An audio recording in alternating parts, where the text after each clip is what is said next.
Welcome to another episode of Simon Says, where facts come first. I'm your host, Jenny Simon. Grab your popcorn, grab a beverage or drink of choice, cup of coffee, maybe tea, glass of red wine, maybe. Don't forget the Kool-Aid for the kids. Now call your mama and your papa, your grandmama and your grandpapa, your nieces and your nephews, your aunties, your uncles, your cousins, your nenen. Call your neighbors and your friends. Let them know that Simon Says is on. Now, buckle. We'll be right. Thank you for tuning in to Simon Says. To ensure that you never miss an episode, click subscribe and make sure to turn on the notifications by clicking on the notification bell icon. See you at the next episode. Welcome back. Welcome back.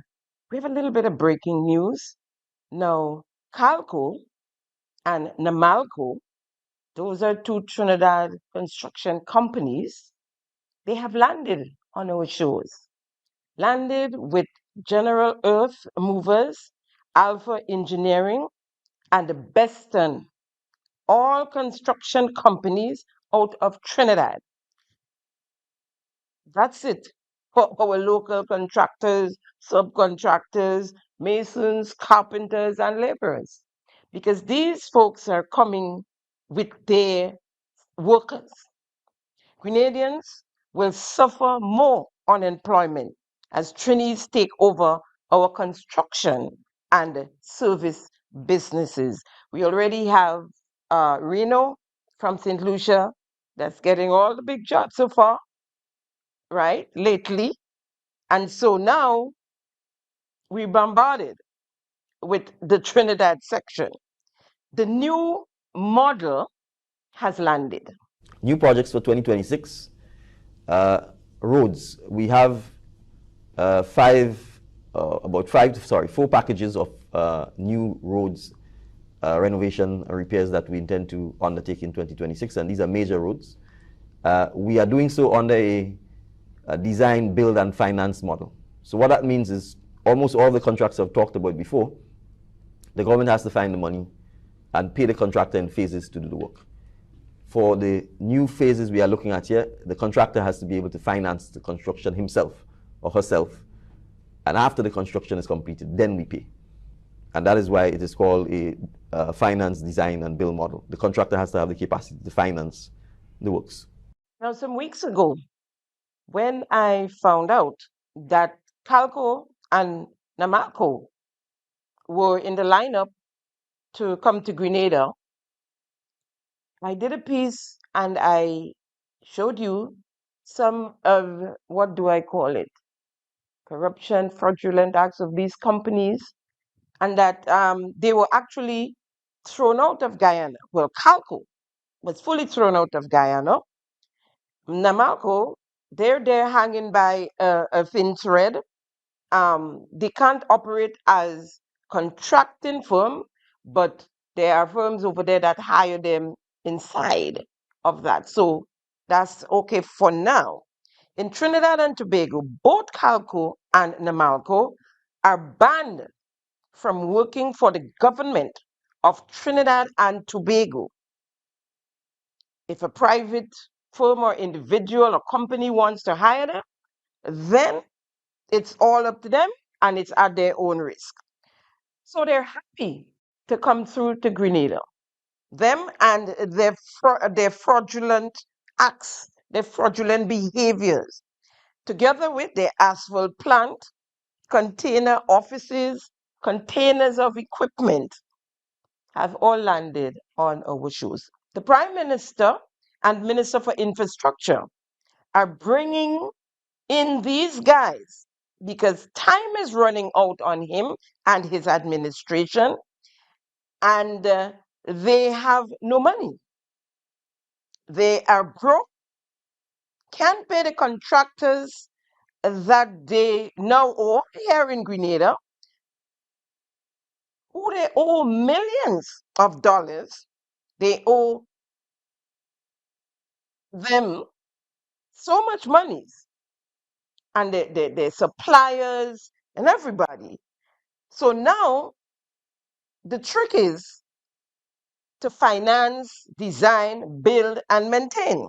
So these companies like Calco and Namalco and Reno are coming in and don't have to be paid until the end of the contract.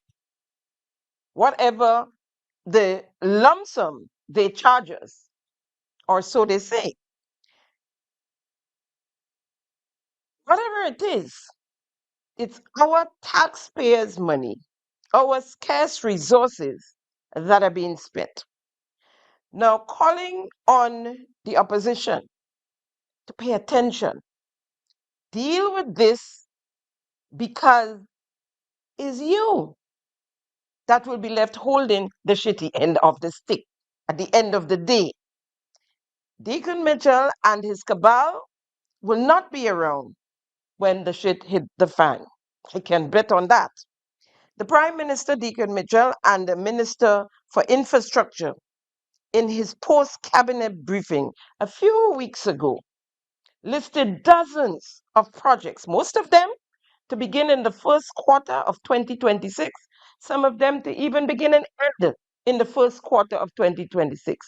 A few of them rolled over into the second quarter, we're told by April, May, right? To finish off. Now, we are in March, which is the last month in the first quarter. I believe it's about 10 days left in this month, in before the end of the first quarter, and nothing yet. This is below Kukute standards. Kukute is more organized than this. When you go down below the house, you already know who the mommy and the daddy is. You know who the kids are. You know who the rich white lady on the hill is. You know who owns who's going to own the village. You know what's selling in there. The fig and the blogger stock is salt fish. And then you have, that little cone thing that drops down under the bunch of the banana. In there, you just get the jacks when that open up and the little things fall out. Jacks. We know what the jumbie onion. We know everything. Everything is done, set out and laid out and organized. This administration is below the level of Kukute. I used to say it's Kukute. Nah, Kukute way more organized. Way more organized, right? They waste all our money on everybody. Hardware stores, contractors, subcontractors, low-income earners, the workers, the nurses, teachers, public workers. And now they're talking about new model, leaving our taxpayers out in the elements. I say, woe be unto you. Yeah, basically, this forum today, I endorse it. I doesn't really attend any political meeting or anything. If I see something wrong, I'll say it's wrong. And my concern is out here, is here in parliamentarian, in our parliament, mentioning to the world that they cannot find skilled labor in Grenada. I'm a multi-talented person where skill is concerned, whether in the art, where plumbing is one of the things my background. I did in youth camp. Also, I'm a professional painter. To date, nobody offered me any job. The reason why is that I'm into interior designing. Okay? The young persons out there who not working presently and who's out of a skill is unfortunate, but I believe we do not injustice to them. We need a big brother approach. We need to get into the blocks, talk to them youths. Some of us need to take some of them under our wings, get them into the workplace. We need to get our centers using. And this is my token on this thing. Out of what we're doing here, the next things, we have too much foreign contractors in Grenada doing work, and Grenada are not benefiting from this project really. We need to be working. If they bring in If they need 40 workers, I believe 20 should be Grenadians. That is only how you could get skills and modernization of new technology and different things because you're working alongside with them. But if you're bringing in people here to work and then bringing in people from outside, this is money that leaving the country. It's not empowering up and it's breaking our self-esteem. Correct. I could not have said this better. Coming from the horse's mouth. We'll keep an eye on Calco and Namalco and the others as we go along. Folks, I have some updates for you. We have wonderful news today. The NOAA fish ban on Grenada, so to speak, has been lifted. And I feel joyous.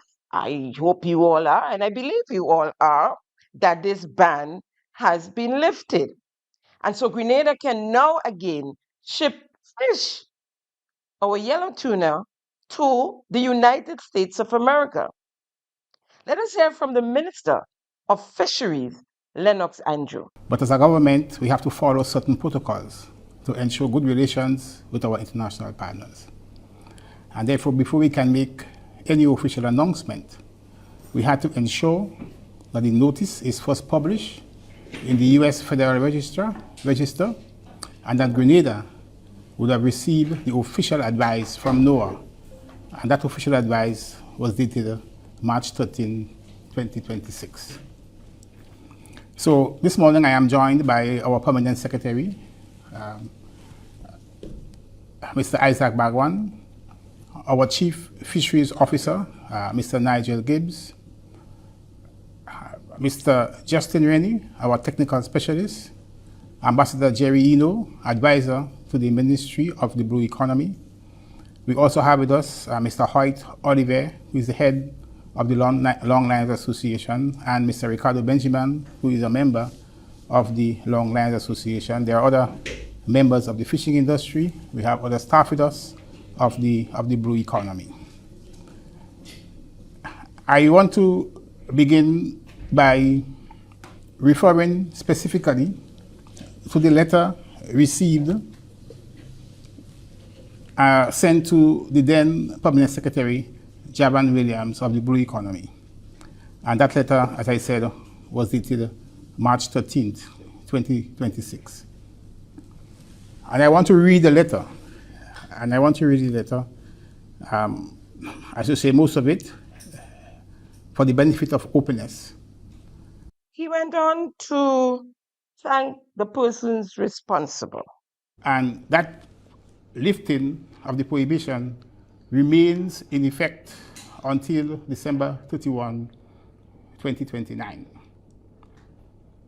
And therefore what that means is that our fisher folks can now go out to sea and continue fishing. And our fisher folks here will speak to that. But I want to say this.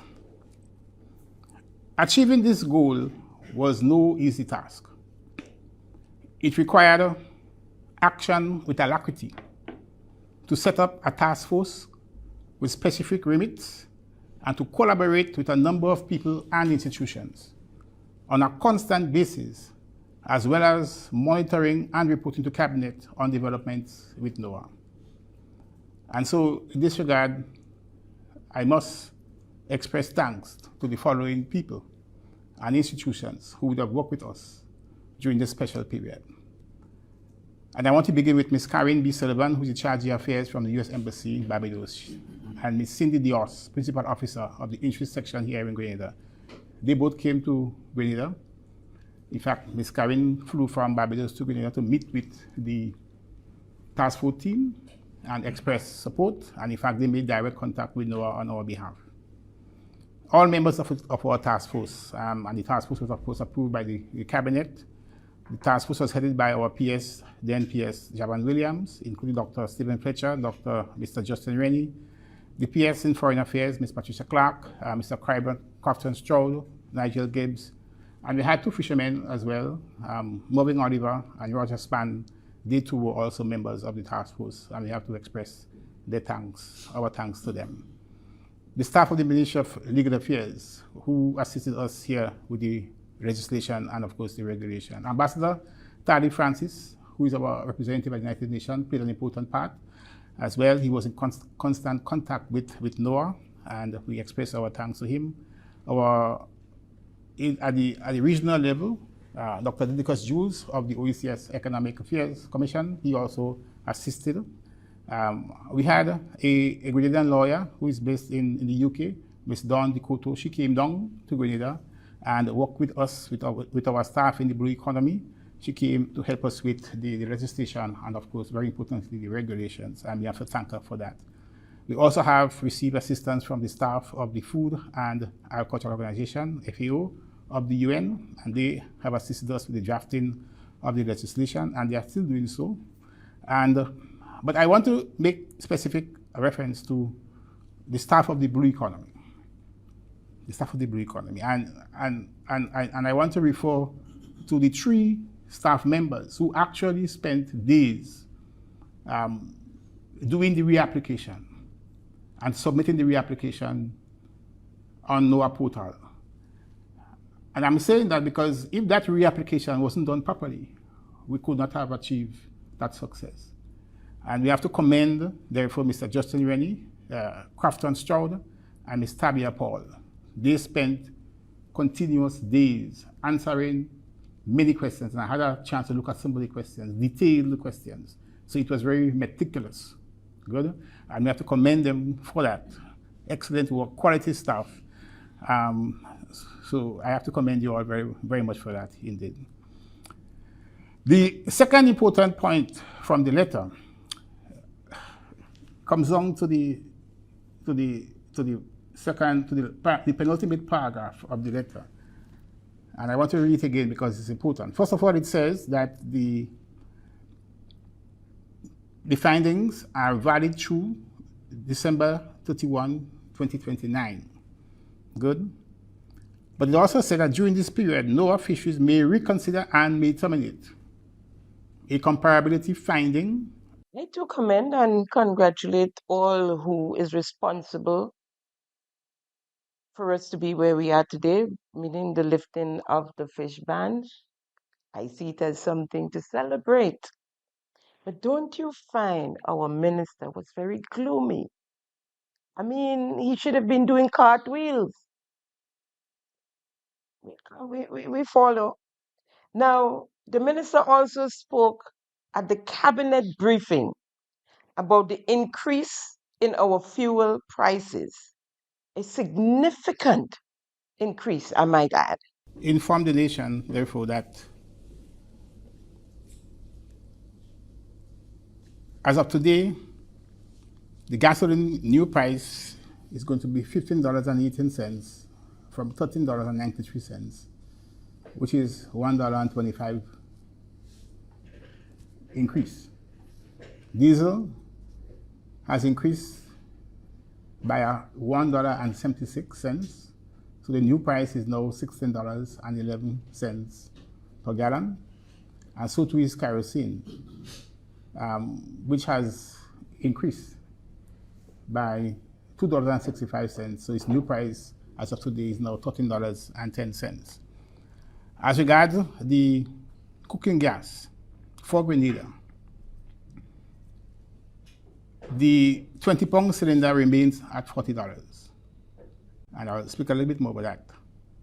But the 100-pound cylinder has increased by $66.40. So the new price is now $296.60. In the case of Carriacou, of course, there is no change in the 20-pound cylinder, which is $49, but the 100-pound cylinder has moved to $319.60, 319.6.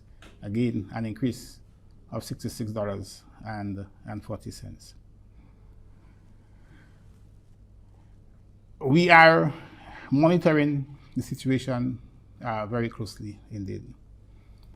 As you all know, we have taken the decision as a government to keep the gas price at a cap of $17.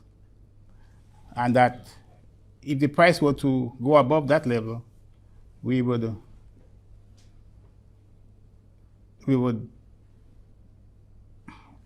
make some changes to, or would adjust, I should say, the petrol tax, which now stands at $3.50.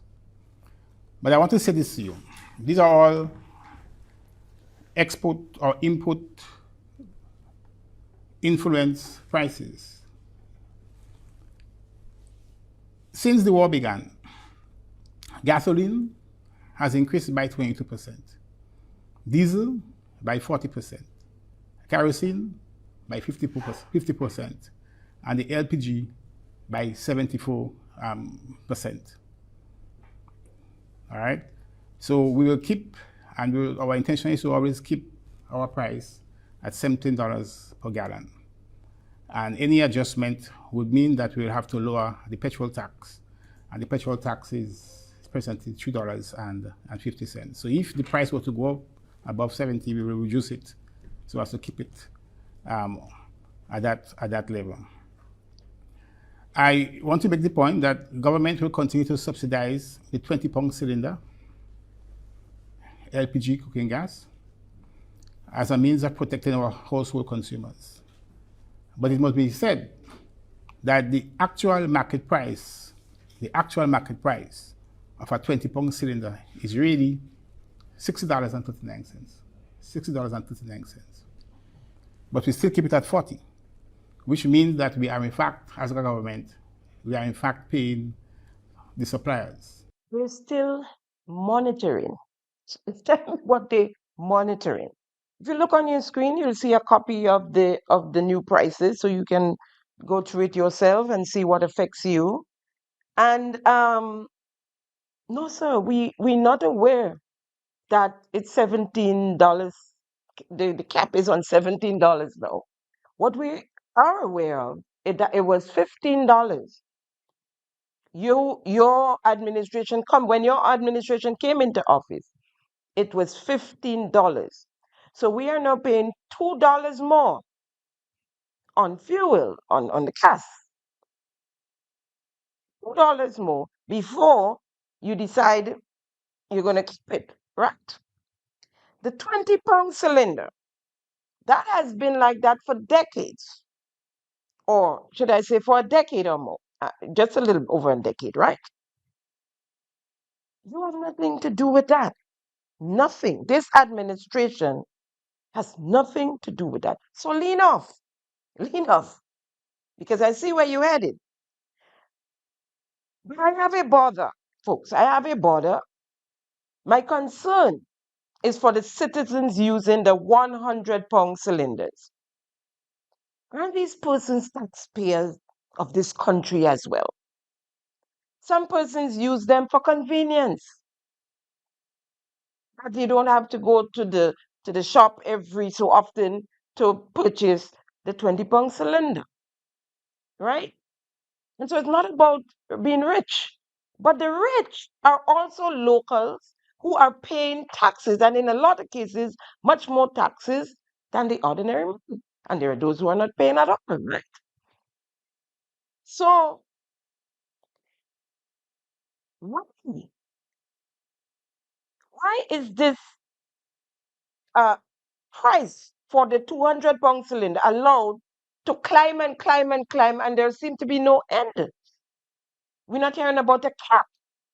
This time around, $66.40 cap. I mean, increase, sorry. $66.40 increase on the 200-pound cylinder. This is crazy stuff, right? Now, depending on some persons, depending on their job, depending on their little small business, they might be making pastries, so they have to bake a lot, cakes, confectionaries. So they have to bake a lot. So they would purchase a $200-pound cylinder instead of the 20-pound every minute you're in the store getting a new one, right?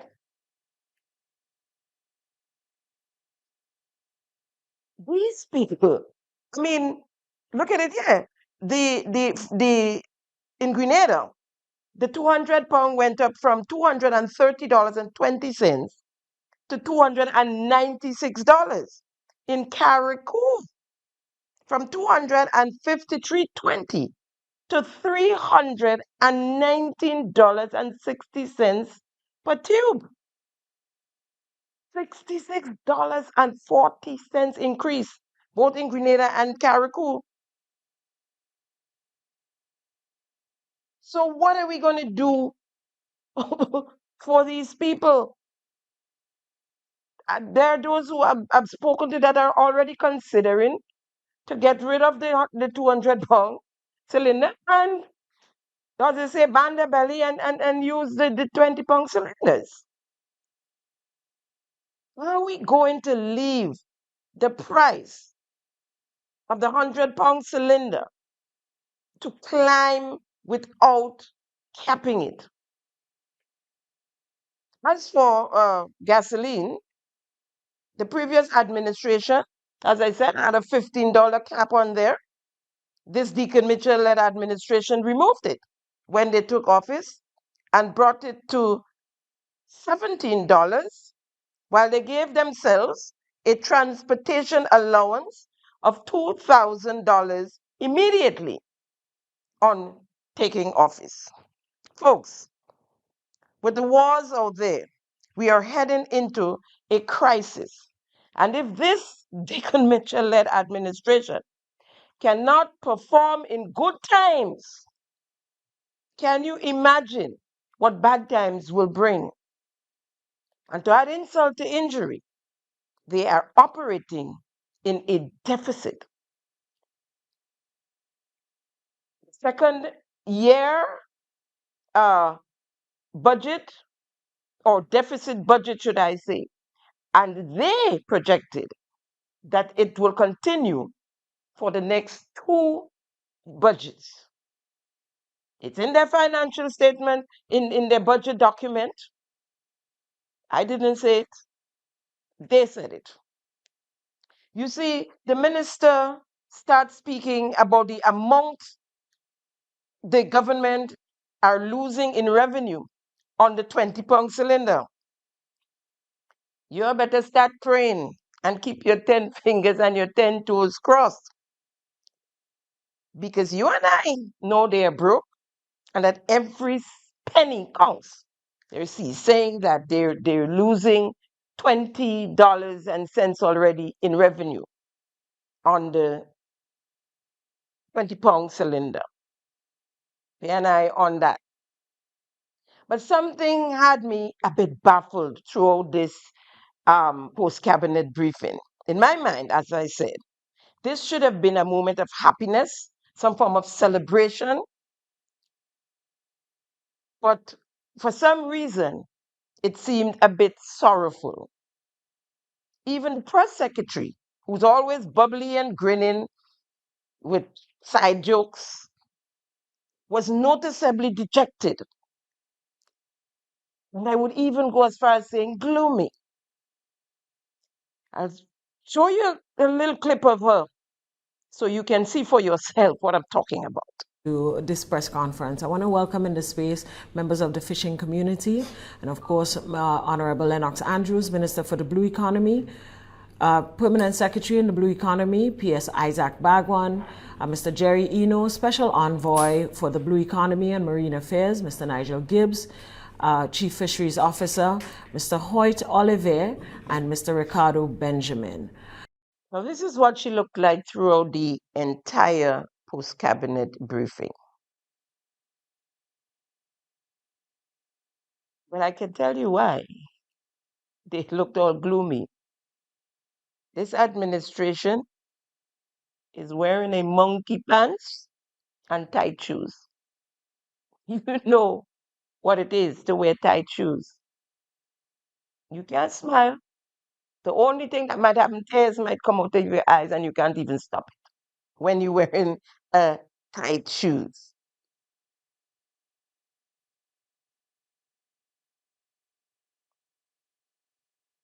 If you look on your screen, you would notice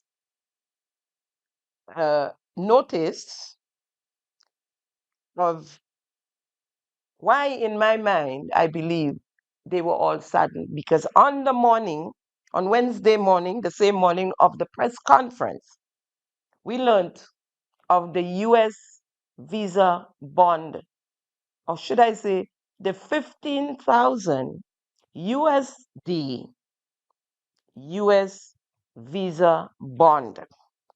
What do you call that? 2 steps forward and 6 steps backward. Grenada, amongst 12 countries, added to a previous list of 38, bringing it to 50 countries in the expanded visa bond program, which requires those foreign nationals to pay US 15,000 US dollars for a B1, B2 visa for business and tourism. Now, B1, B2, that's the visas we all get when we go to Barbados to renew our visas, or is to get a new visa, a first-time visa, if we're going on vacation or if we're going on business in the US. Then, there are the student visas and other things. Now, so most of us carry the B1, B2 visa. This goes into effect on April the 2nd, 2026, 12 days from today. I know, it sounds like a prank, right? But it's the truth. It's the truth. The government of Grenada issued an official statement dated March the 18th, 2026. And it reads, the Ministry of Foreign Affairs advises the public that the government of the United States has today announced the expansion of the use of the visa bonds in the processing of certain visa applications. The ministry confirms that Grenada is among the countries listed in the expanded visa bond program. The measures related especially to visitor visas for business and tourism,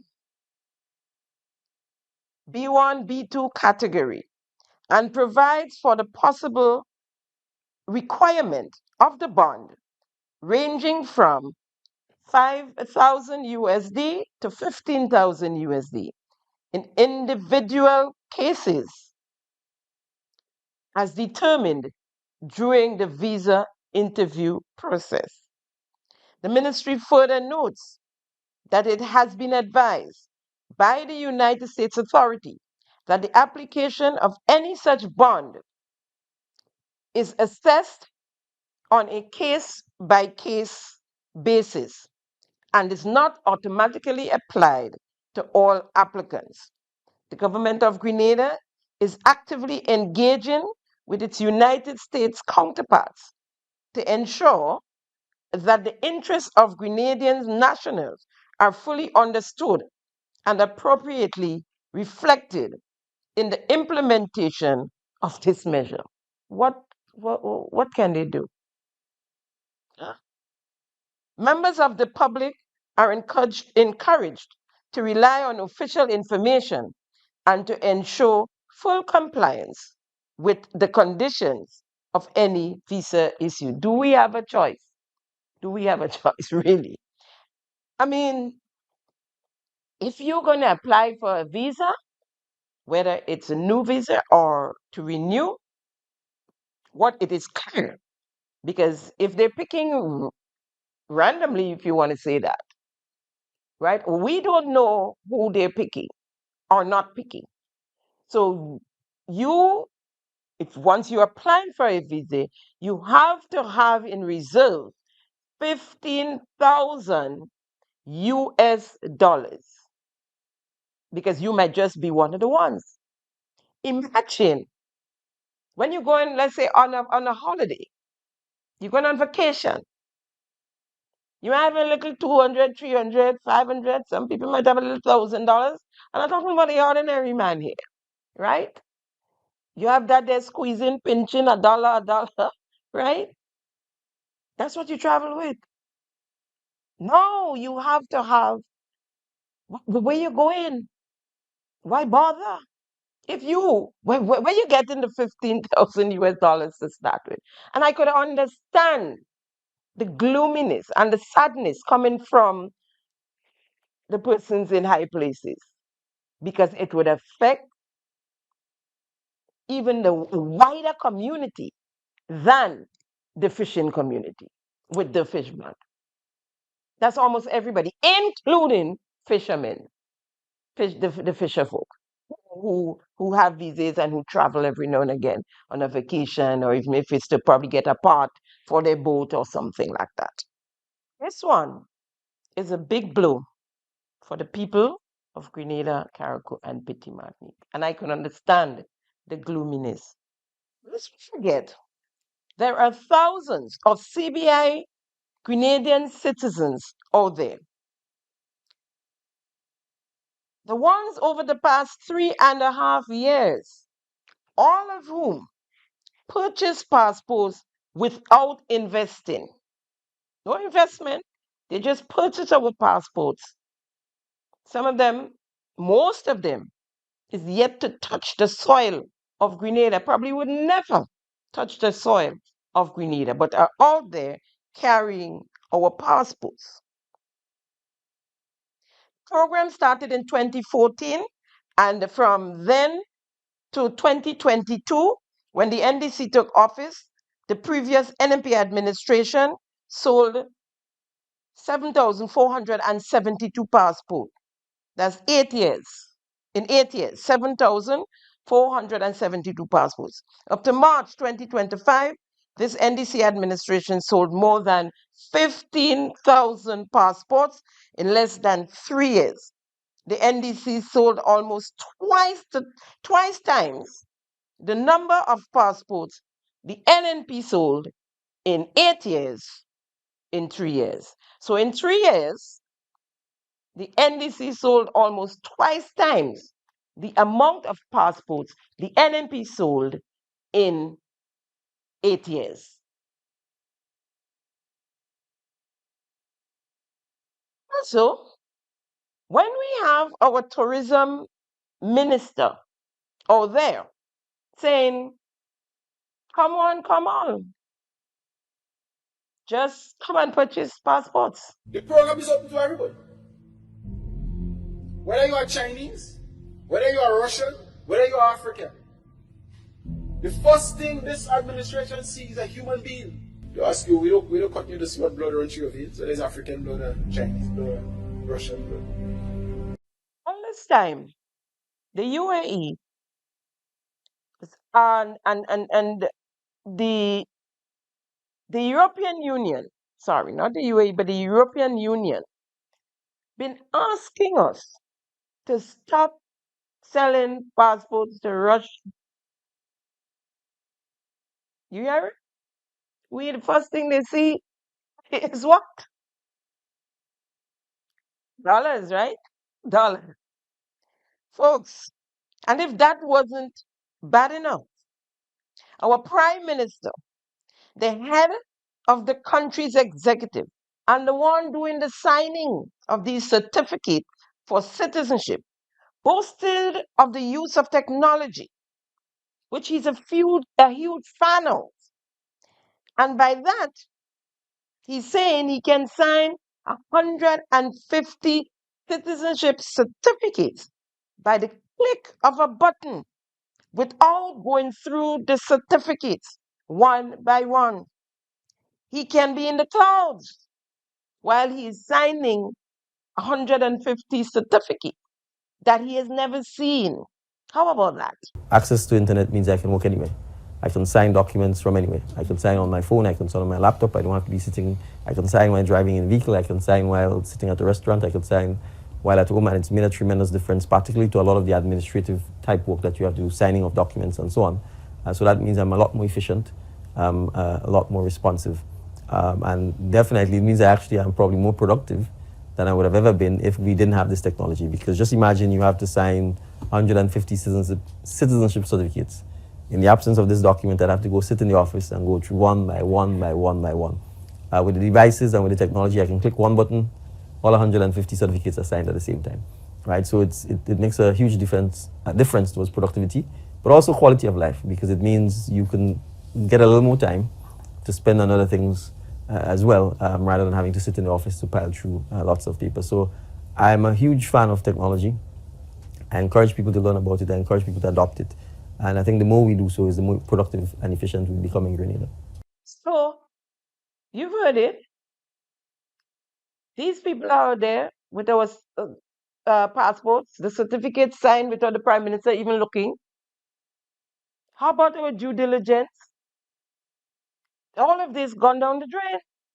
This man sat down in his DM the PM and said that to the world. And did he say while driving he could sign? And they're charging us if we even have our phone in our hand, not even using it. Did he say he could drive and sign? I guess that's when you're in charge. You can do things like that. So we are where we are today. In my mind, that is one of the reasons. The sale of passports, who's carrying them out there, and of course the nations that the Americans are in war with, whether it's verbal or or physical, so to speak. And so we are being affected by that. We didn't make the first round when they named 38.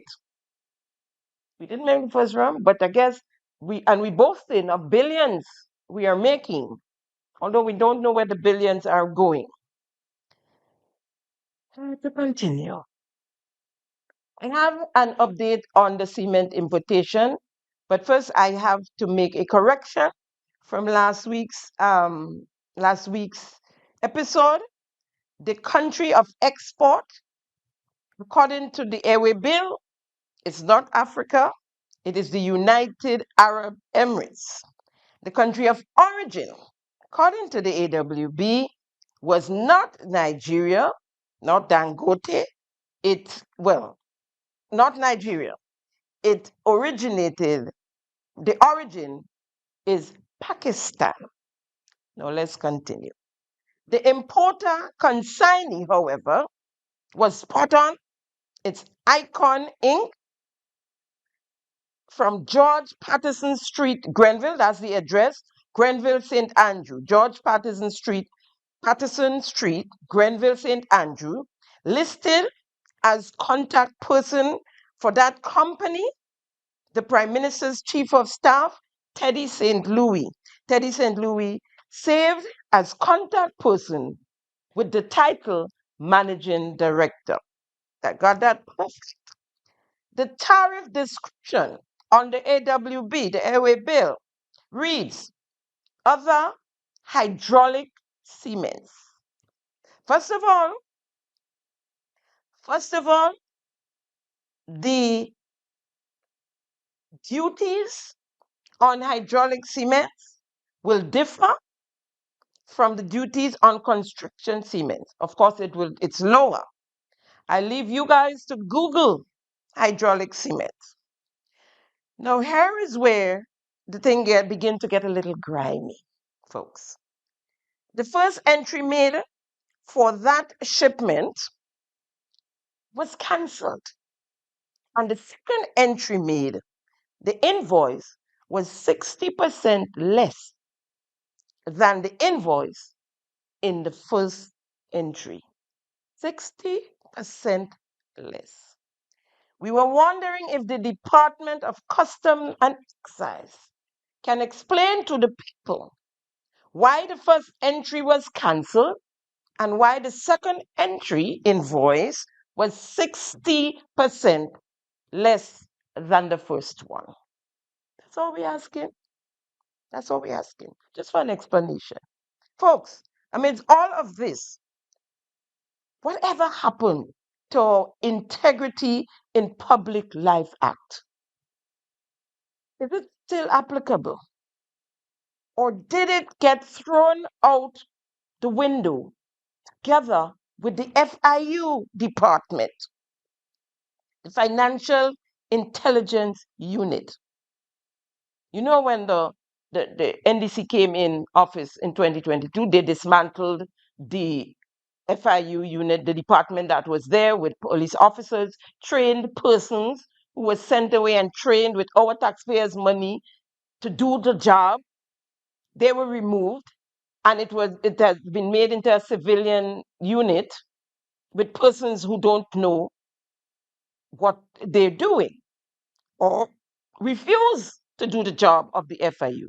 I have a case that I've presented there, and I did not even get a call to say we received your documents or some kind of notice to say, email, whatever, to say we received your documents. Nothing, zit, right? And we're talking over a year now, right? So, did the baby get thrown out with the bath water? Stay tuned for more info on the imported cement. Trust me, there's more to come. So, last week was cement. This week is bricks. A vessel, MV Lady Iris, on its way from Trinidad to Grenada, Carriacou, was loaded with bricks when it ran aground with 70 pallets of bricks, 7,000 bricks, consigned to the Ministry of Carriacou and the Petite Martinique Affairs. Of course, the bricks come in under the Ministry of Carriacou and Petite Martinique Affairs. It will be duty-free, right? Or should be duty-free. The boat remained out there for, I think, about 7 or 8 days. And in the meantime, another boatload of bricks landed in Carriacou. If you look on your screen, you'll see a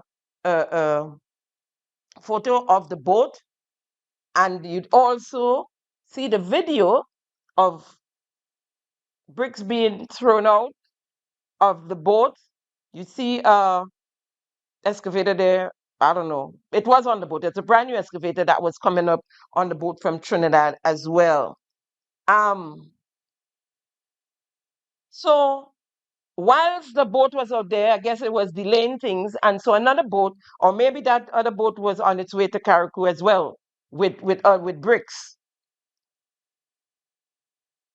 There are loads of aggregates also landing in Carriacou from gravel and concrete here in Grenada, whilst the Ministry of Carriacou and Petite Martinique still owes all of the hardware stores in Carriacou millions of dollars.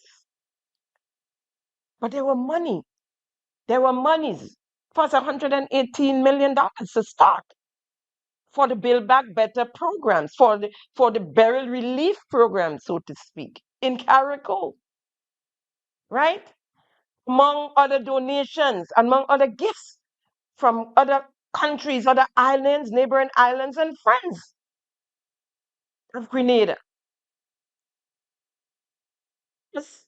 You cannot see the value for money, the amount of houses that was built, the Build Back Better or renovated, and the amount of stuff given to people for that type of money that they're owing the hardware stores, right?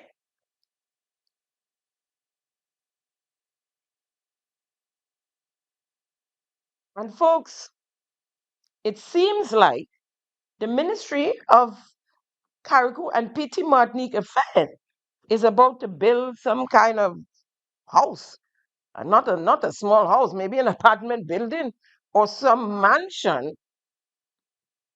Kayak say it's going to be built in Craigster. Is that why the Ministry of Petite Martinique, Carriacou and Petite Martinique Affairs building their house? Now, folks, as I'm on Carriacou, I sneaked away to Carriacou on Tuesday, the 17th of March, 2026. And what I saw was disheartening. You know, I didn't believe the 90% back to normal story. It just sound unreal. But I didn't think that it was that bad either.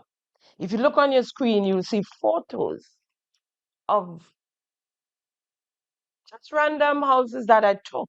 As a matter of fact, in driving, and after I keep seeing houses that no roof, houses without windows and doors, just walls up, or somewhere all you see is the base, the flooring where the house was, I realized no, this is not what I thought I would see. So I started to take photos of house, not because it was difficult for me to take all, right? And I did not do the entire island either. I'll have you know. I have you know, right? But this is what I saw, not all of the devastation, just some. Just take a look at your screen. Now listen to Prime Minister Deacon Mitchell as he commended the Minister for Carriacou and Petite Martinique on basically bringing back Carriacou to normal. Sisters, we have to understand that 1 year ago we had a hurricane in Carriacou and Petite Martinique, in St. Patrick, St. Andrew, that destroyed hundreds of the homes of our brothers and sisters. Only 1 year ago. And I want the Member of Parliament and the Minister for Local Government of Carriacou and Petite Martinique to stand and come forward.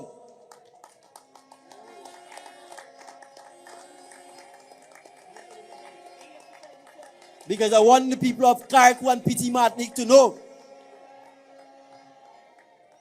that there is no person who works harder, who fights harder, who always have the interests of the people of Carriacou and Petite Martinique at heart. He was there with you through thick and thin.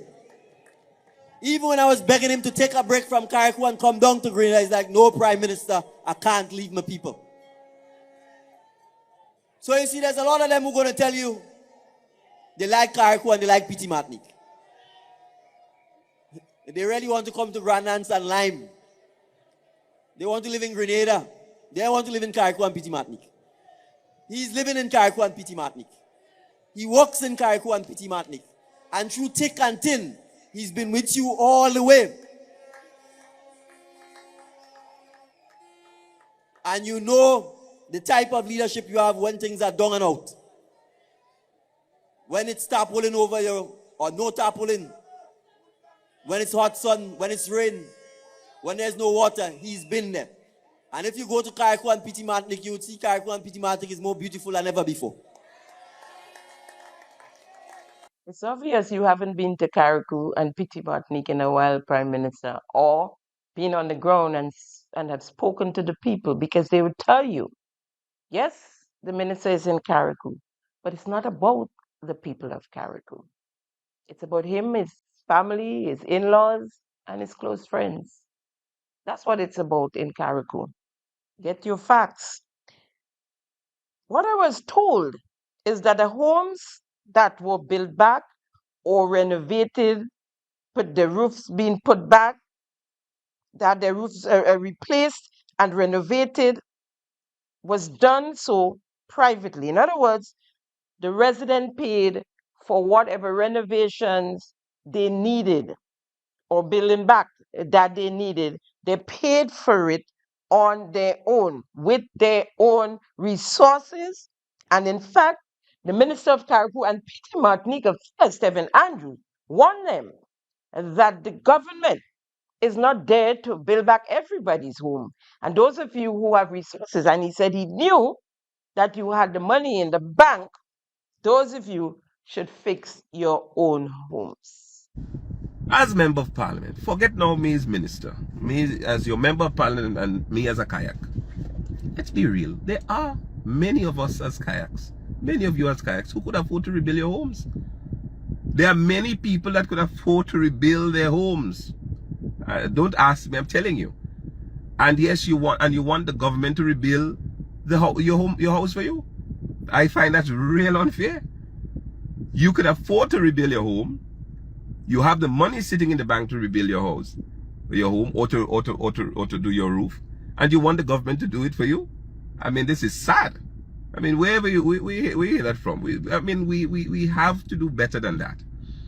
So yes, the government will do everything that it can to assist, and that is why we announce the measures as it relates to the tax-free measures on building materials and supplies, and tax-free measures as it relates to imported items, household items and so on that you've lost during the hurricanes, so that you can go and do what you have to do. But you can't expect the government to do everything for you. That is impossible. There's no government in the world, not even the former administration that are running them out about what we're doing for the people. Because they didn't, half of the things that we're doing, they have not. Now, the people's money in the bank are for their retirement. It's not the government's money. These people are also paying taxes and should also benefit from the insurance that their tax money paid for, the premiums their tax money paid for. Right? But they were left with no choice. And so they did. Because they're elderly people, most of them are senior citizens. And so they didn't have a choice but to do their renovations on their own. They got suckered a lot of the times from so-called contractors who came up from mainland, and I've heard stories that it's saddening to hear some of the stories. But that's for another time. So you saw it yourself. Tarpaulin, boarded up areas were just to protect them in some cases, and their families from the elements, and endless homes without roofs, without windows and doors. In other words, homes that are not livable. Folks, Carriacou are not nearly there. And I could imagine Petit Martinique, because the count is four Build Back Better houses on the island of Petit Martinique. That's it. Not even the clinic is ready and back to use on the island of Petit Martinique. What is for sure, the minister is enriching himself and his family-in-law, they're not left behind, his step family and immediate friends. But this is not pertinent to the Minister of Carriacou and Petit Martinique Affairs only. It is, as we all know, to most of the cabinet members, most of the technocrats and their friends and family, with probably the exception of one or two, or it didn't just in surface yet. Two of them who maybe are just not as blatant as the others. I have this information on Gren case that I'm going to share with you. At the end of February, Gren case workers received notice, urgent notice to all employees. That's captioned. Good morning, everyone. I trust all is generally well. Please be informed that there will be a delay in the payment of salaries for the month. That is the month, that was the end of February. This delay is due to unforeseen financial challenges that we are currently working diligently to resolve. I sincerely apologize for any inconveniences this may cause.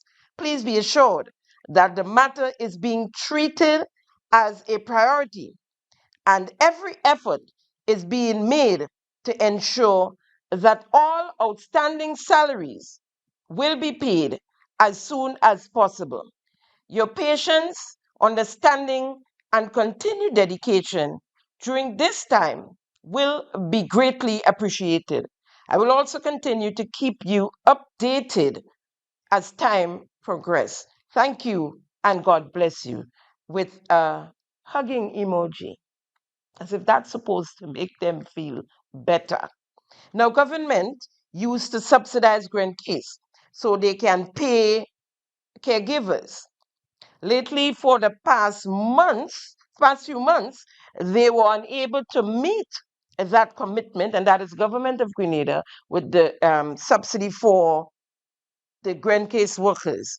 So grant case had picked up the slack using whatever little resources they have saved.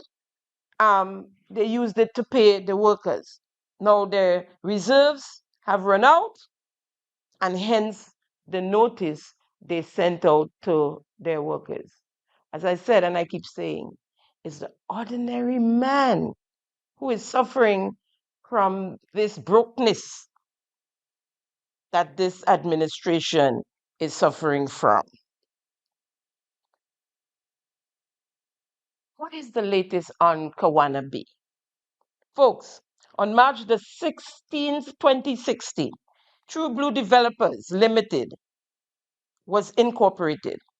April 2016, the company submitted an application for the development of the flamboyant hotel and villas, which they purchased.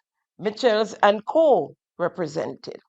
In May 2016, Cabinet approved the project as a CBI project, allowing them the authority to raise 52.5 million US dollars or 150 approved citizenship. Multiple requests were made for an increased budget ranging from 99 million to 110 US dollars between 2017 to 2020.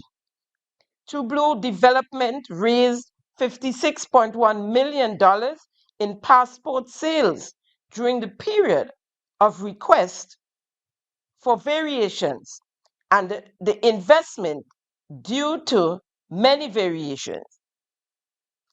The then CBI unit commissioned a review of the financials and the project costing. Engineering report in 2021 highlighted that the construction cost was 47.4 million USD. A review of the financials dated April the 30th, 2020, prepared by PKF, showed that 18.5 million EC dollars was invested by the developer and 90.4 million EC dollars from the True Blue Development was given as a loan to another company unknown to the CBI unit outside of Grenada called True Blue Services Limited. Now take note of that company name, True Blue Services Limited. Now all of that information I just shared with you there is in the office of the Attorney General, Cynthia Daughter's office. All of it. She should have access to it. So when she come and parading as though she don't know what went on, that the gentleman was not taking our money and put towards a project outside of Grenada. And that's why the government, the CBI stopped giving him monies. And that's what caused the whole breakup with the Kawana base saga. It's in that office. And the same CEO or managing director of the CBI or IMA, that they call themselves now, is the same individual that was there when this happened. So this is no mystery, and it is factual. So Warren Newfield of the True Blue Bay Development, that is the company he had here in Grenada, took our monies from our CBI unit and gave it to another company of his so-called True Blue Services Limited outside of Grenada for a development outside of Grenada. Now, while here in Grenada, our Kawana Bay project was on a go slow, or basically came to a halt. And you know, when you hear the Prime Minister talk about how the Kawana Bay, the brawl that took place with the former administration or former Prime Minister, and making it sound like the former administration and the former Prime Minister was in the wrong. No, not so at all. They were seeking our interests. They were seeking our interests. Now, in May 2021, a letter was sent to True Blue Bay Development outlining the findings, and by June 2021, the company filed an arbitration with the International Court. So once they were not getting any more money to put into their project abroad, he got upset and he filed an arbitration against Grenada because they were refused the other monies requested.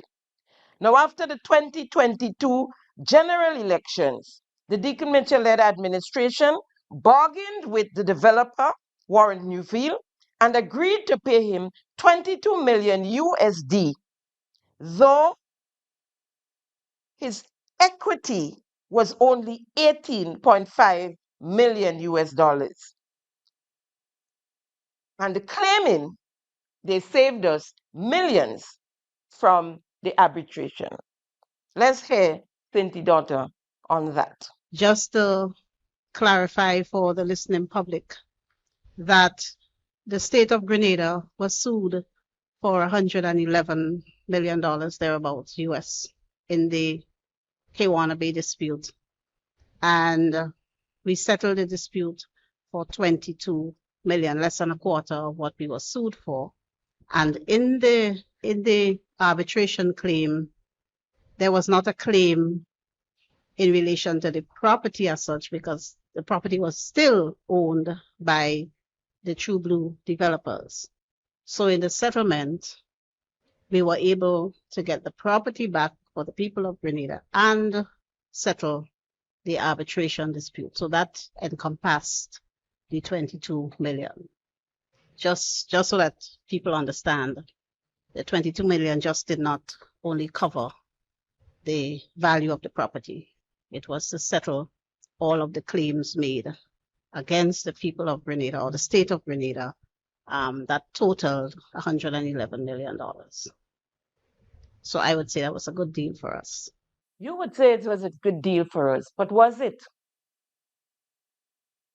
If you listen to the information I gave you earlier on, this case was a clear-cut win for Grenada.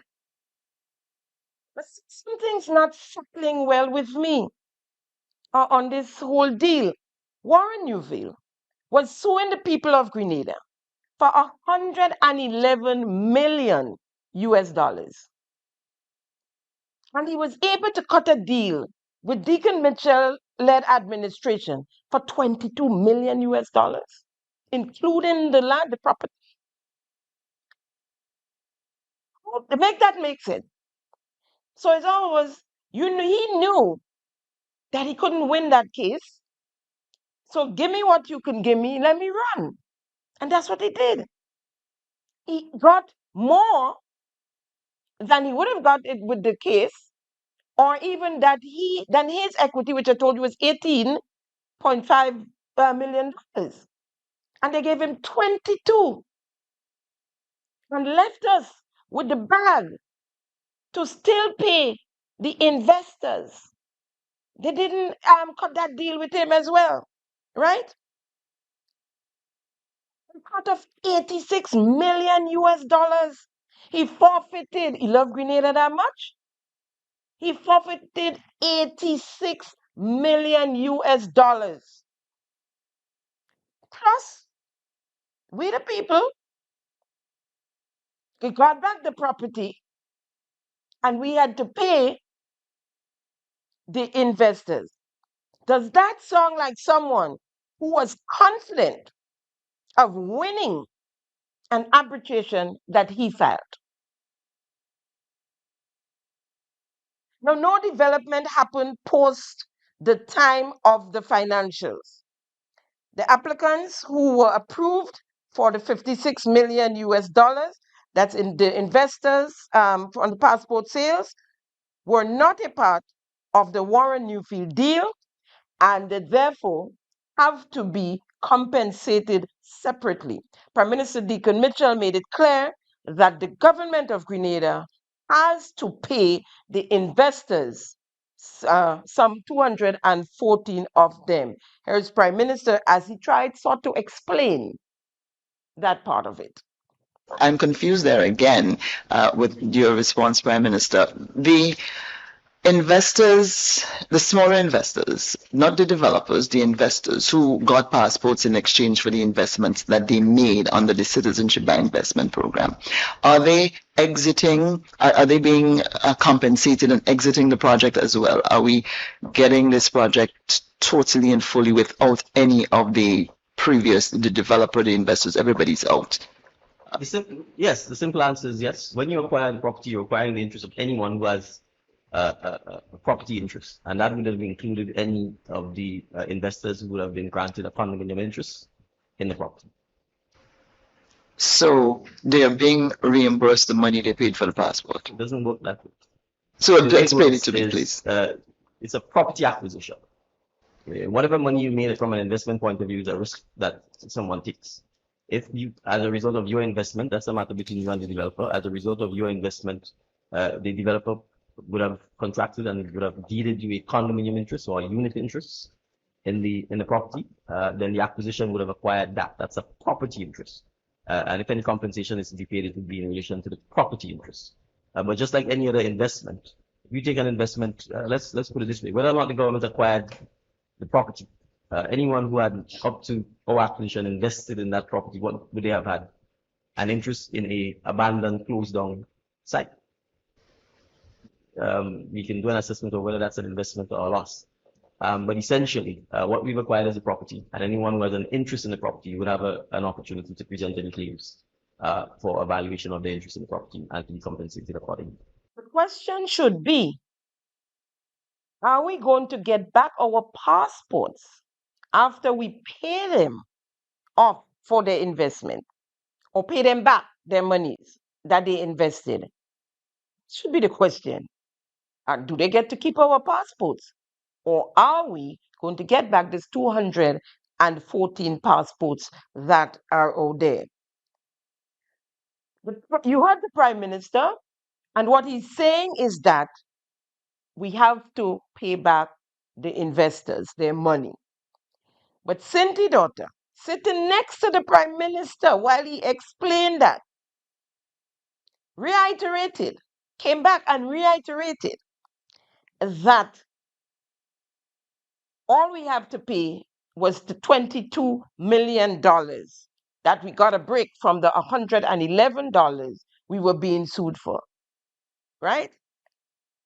Even after the Prime Minister said the investors have to be reimbursed. She came trying to pull wool over our eyes. You know, that's what they're good at.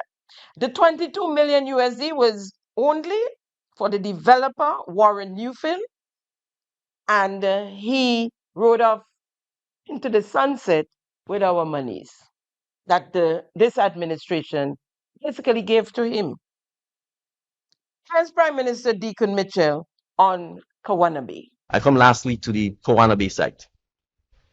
This site formerly housed the hotel known as Flamboyant Hotel. And subsequent to the closure of the Flamboyant Hotel, was transferred by the government of Grenada, not via leasehold, which is what Flamboyant Hotel had, but via freehold to the development company True Blue Bay Development Limited, which is the company that created the Kawana Bay project and had an approved CBI status for that project. As the nation well knows, not too long ago, the former administration led by Dr. Mitchell and the developer Kawana Bay had a very public and unfortunate falling out. and this led to the developer taking the state of Grenada to arbitration before the International Court for the Settlement of Investment Disputes, known as, in short, ICSID, and sued the state of Grenada for several tens of millions of dollars.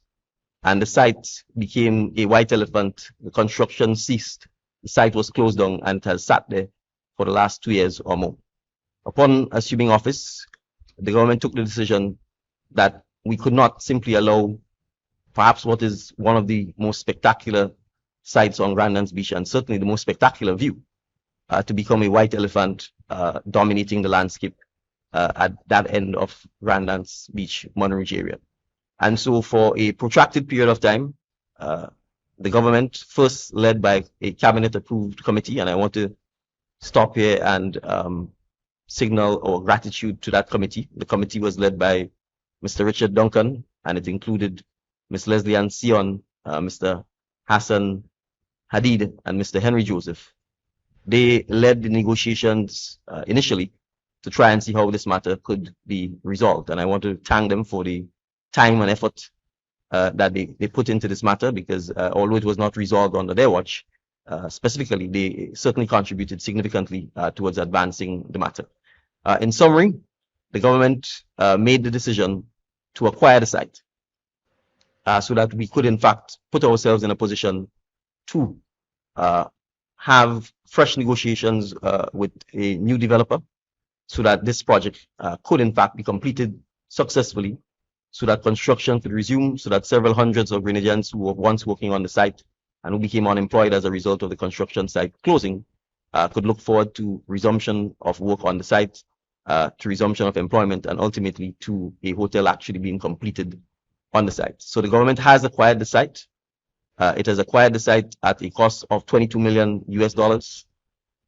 We will be making the necessary payments between now and next year to the main owner of the site. The result of this is that the arbitration proceedings between the developer and the state of Grenada has come to an end. And we are happy to report that because the legal fees associated with defending the ICSID arbitration was running the people of Grenada into the several hundreds of thousands of US dollars, if not, it had already reached millions of US dollars in legal fees for a dispute that we felt was certainly not necessary and one that was created and should never have happened in the first place.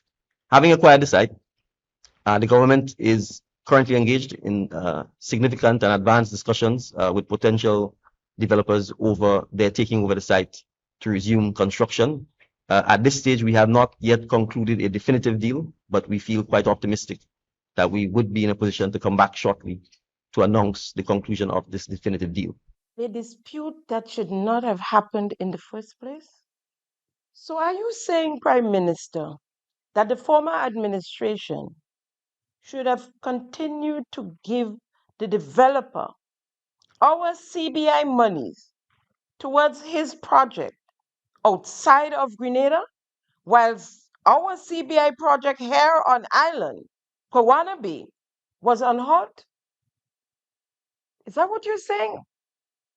I mean, that's what I understand. It was good, but I still can't believe that those words came from your mouth. Was the former administration wrong to stop the payments to Warren Newfield and his company? As I say, the facts are in the Attorney General's office. Not only that, to date, Kawanabe is still standing as a white elephant on the best spot on our world famous Grandlands Beach, prime property as you described it. But this Deacon Mitchell administration most proudly reclaimed. 3 years later, it is still standing as a white elephant. And can you tell the people why? Tell us why it's standing like that. Even after according to you guys, it was swapped. The Kawana Bay was swapped with Naguib Safaris, the Silver Sands developer, for the Rivera property on Grandins Beach between Comahan Park property and the Radisson property, which Prime Minister Deacon Mitchell spoke of in the deal. At the ribbon cutting of the official opening of the Silver Sands Beach House Resort, Cynthia Daughter, the Attorney General, and Prime Minister Deacon Mitchell decided to spring a surprise on the developer and the Governor General to sign that agreement. Now, who does that? Except for the Indians who called Andy and said, Andy, the 1 million US dollars is now 2 million US dollars. Except for those. Who does business like that? Who does diplomatic business like that?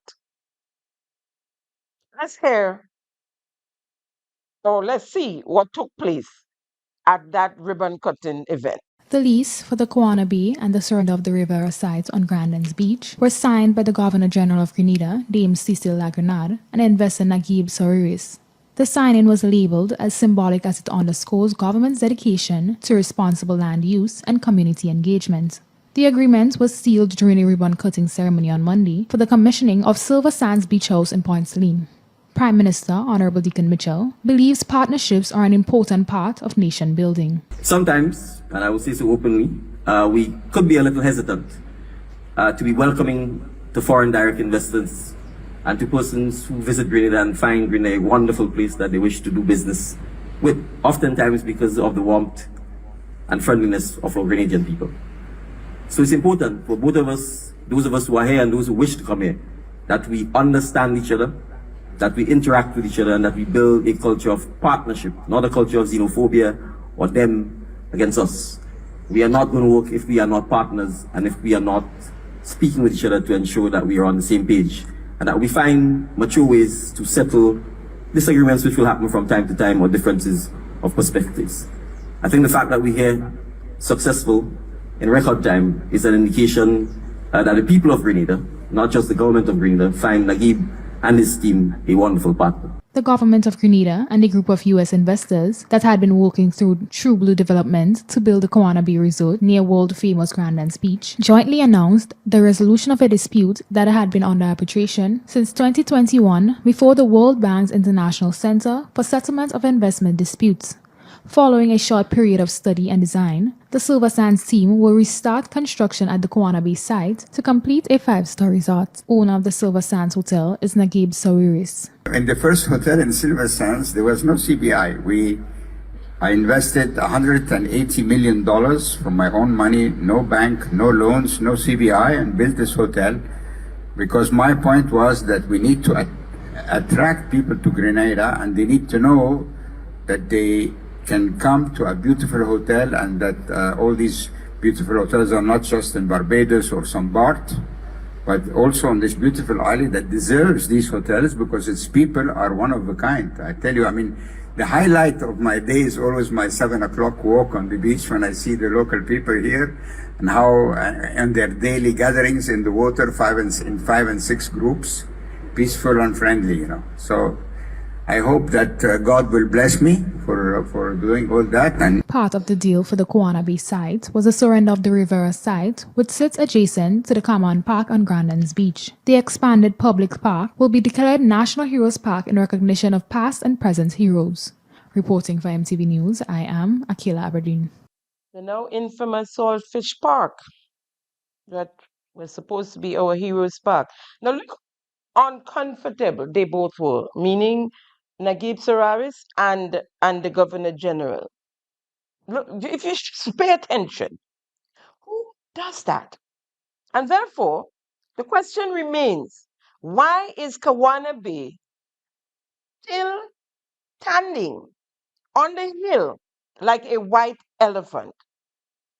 How about the hundreds of workers you promised, Prime Minister, that was supposed to get back their jobs 3 years ago. The question remains, why is Kawana Bay still standing as a white elephant on the most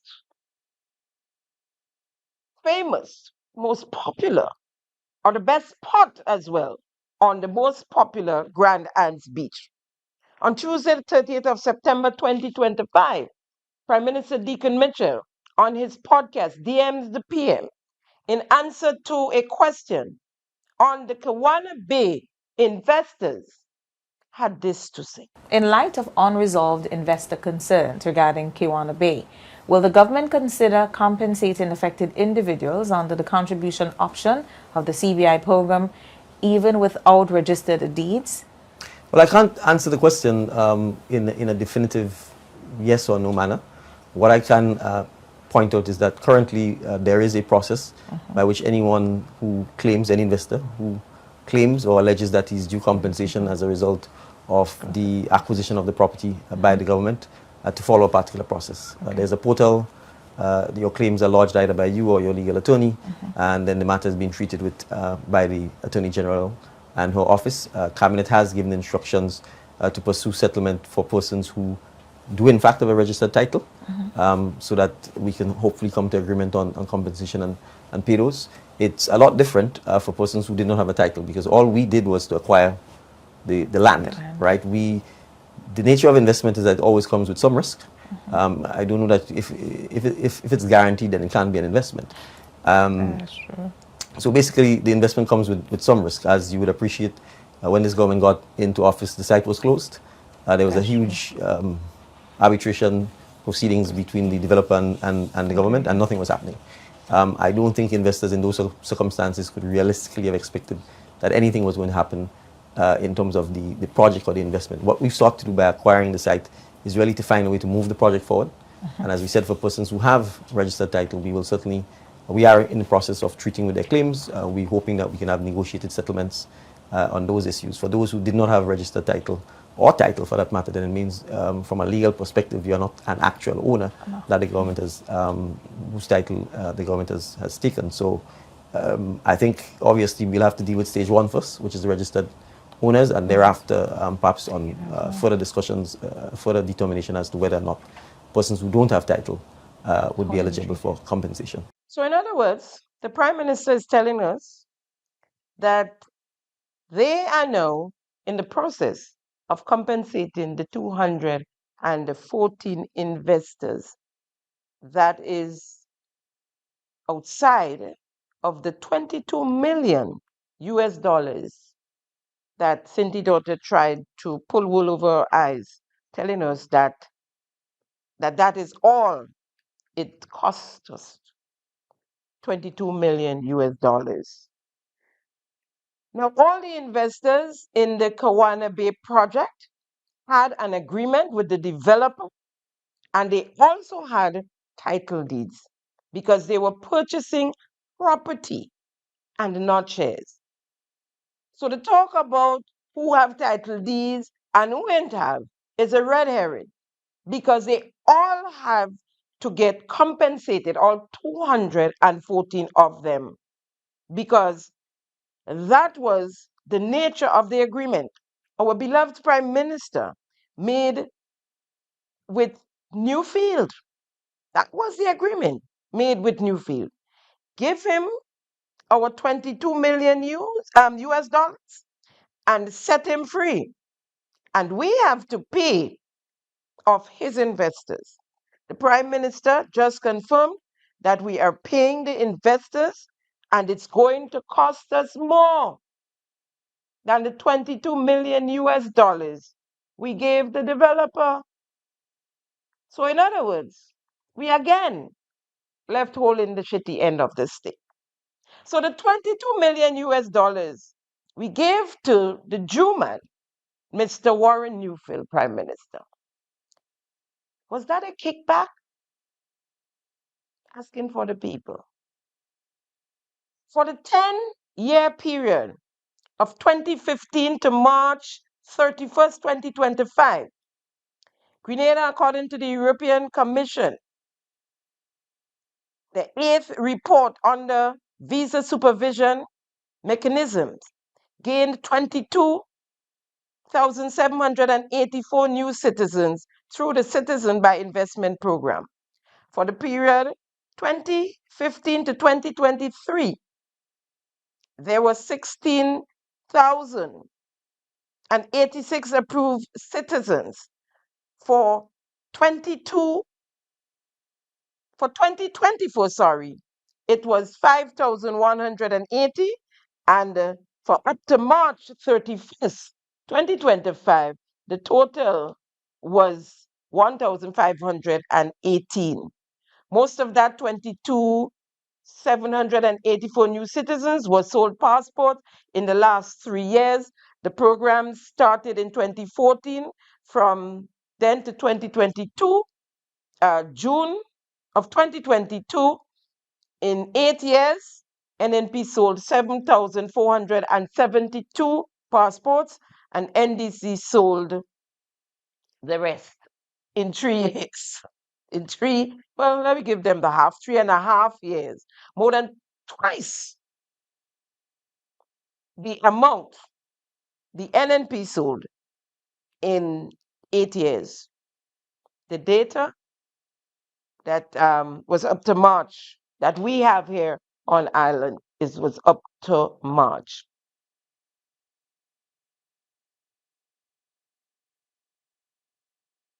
The CBI program, as I stated, started in 2014.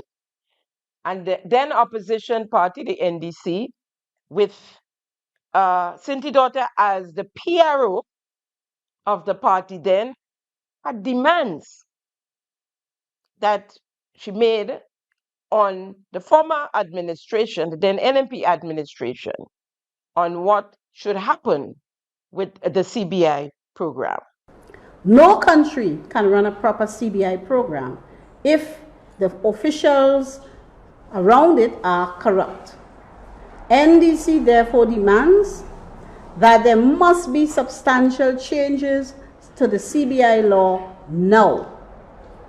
These changes must include: 1, making it a criminal offense punishable by long jail time to sell diplomatic passports. 2, making it mandatory for the names, addresses, and countries of origins of all persons applying for and obtaining CBI status to be published. 3, making it illegal for government officials to invest in CBI-approved project. This is a clear conflict of interest. 4, requiring stringent due diligence that is not influenced by government officials. 5, removing some of the powers of the minister into the hands of an independent, qualified body. And 6, barring persons acquiring CBI status from being able to vote in our elections. I like the final one. Barring them from being able to vote in our elections. She said the selling of a diplomatic passport is a criminal, it should be a criminal offense, punishable by long jail time. I would like for you to ask your prime minister, the head of your cabinet, about the Nigerian who bought a diplomatic passport that is now asking back for his money. You guys remember that Nigerian who showed up early after the elections and went to see the prime minister at the ministerial complex, shaking hands, a lot of photo ops. And when prime minister was asked about it, because they said he was supposed to be the ambassador to Nigeria, one of those African states, and when he was asked about it, he said, he told the individual was passing and came and asked for a photo with him. Remember that story? So Cinti Daughter, who is now in a position to have her list brought to reality. She is the Minister of Legal Affairs and the Attorney General of the country. We ain't hear nothing about all these demands, not one word. But they all jumping up and dancing to the music of the said CBI program.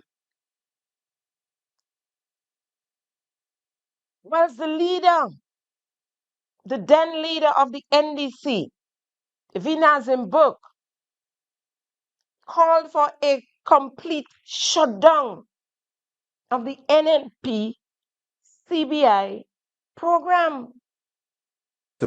And we wish to take this opportunity today to make it very clear that an NDC administration would put an end to the sale of the Grenadian passport, and we will scrap the NNP CBI program. We will scrap the NNP CBI program. This program, as we see it, is not in our best interest in the way that it is being administered. We must make it absolutely clear that as far as we are concerned, the Grenada passport is not a commodity. It's an instrument of national identity. And what must be happening is that our government should be acting as the custodians of our passport, not as the merchants of our. What are you today, Mr. Book? Are you a custodian or a merchant? Because today you are an agent of the said CBI program you wanted to squash, to shut down. You are an agent selling passports, in your words, as like fish cakes by the side of the road. If it looks like a duck, it walks like a duck, it quacks like a duck, folks, it is a duck. Moving along. The two largest chicken farms on island both closed their doors to doing business in 1 year, year 2025. Excellent Farms, followed by Grenada Chicken Farm. In the first quarter of 2025, Excellent Farm closed their doors again for the third time and what looks like the final time. By June 2025, the second quarter of 2025, Grenada Chicken Farm closed theirs. I did a piece on Excellent Farms already for you guys. You guys knew the story of Excellent Farms. So I'll tell you a little bit on the Grenada Chicken Farm, the story of the Grenada Chicken Farm. The process started during the reign of the former administration. Construction actually started during COVID and ended up costing 3 times the amount that were given initially. The company spent over $20 million getting ready. $5 million borrowed financing from the Grenada Development Bank and the Grenada Cooperative Bank. The balance spent there, over $15 million, was their own monies. By the time they were ready to open, they had no monies left. They also invested heavily in training staff because they couldn't find any workers here on island already trained in the poultry business. Their doors were opened in September of 2024. Sources related that there was a very high demand for the product. And so, with the scarce resources they had available, they tried engaging the Ministry of Agriculture. They needed help with chicken feed. There was no avenue for credit from the Caribbean agro industry, and they were running on E. They engaged the Ministry of Agriculture or tried rather, to engage the Ministry of Agriculture on other matters. Poultry has a budget in every estimates of revenue and expenditure. And so they tried to get help from the ministry through that means. The government reads annual and most times annual budgets for the poultry, poultry and poultry industry, and most times barely touched the budget. But as I was reliably informed, the government refused to help the chicken farm, and they were told to figure it out on their own. Now, because of a large import bill, when it comes to chicken, certain parts of the local chicken moves very slow, and the developer went to the Ministry of Agriculture with a plan to get rid of their parts that they had in freezers here to help them to do so, and they were told, go compete. Folks, on average, 14 million US dollars is spent annually on poultry meat imported here on island Grenada. 14 million USD. But they were told to go compete. Go compete with the imported chicken. As I understand it, the older the birds get, the more they eat and drink, which makes them more expensive to rear. 25 to 26,000 monthly was spent on electricity. The bigger the birds, the more electricity, the more food, the more water. The food they eat, the more water they drink, almost double. Yet, the plea for help from the Ministry of Agriculture was turned down. Just over a year after opening its doors, Chicken Farm was forced to close their doors. And they're talking food security. Our government continues to talk food security while, well, I think we hit rock bottom now where food security is concerned. 2 poultry farms closed their doors in 1 year. 2 of the largest ones. The chicken farm, there's no other like it in the Caribbean, in the region. This Deacon Mitchell-led administration is bad for business. It is clear. It is bad for business. An average of 14 million US dollars spent annually on importation of poultry meat. Yet, they spent 3 million importing pigs, goats, and sheep with no preparation to keep the pigs during on their arrival, and the goats are straying. When I found out about the sheep, I will let y'all know. There are allocated another $1 million in the 2026 budget towards building pens for the farmers to house the pigs that are on island more than a year now, right?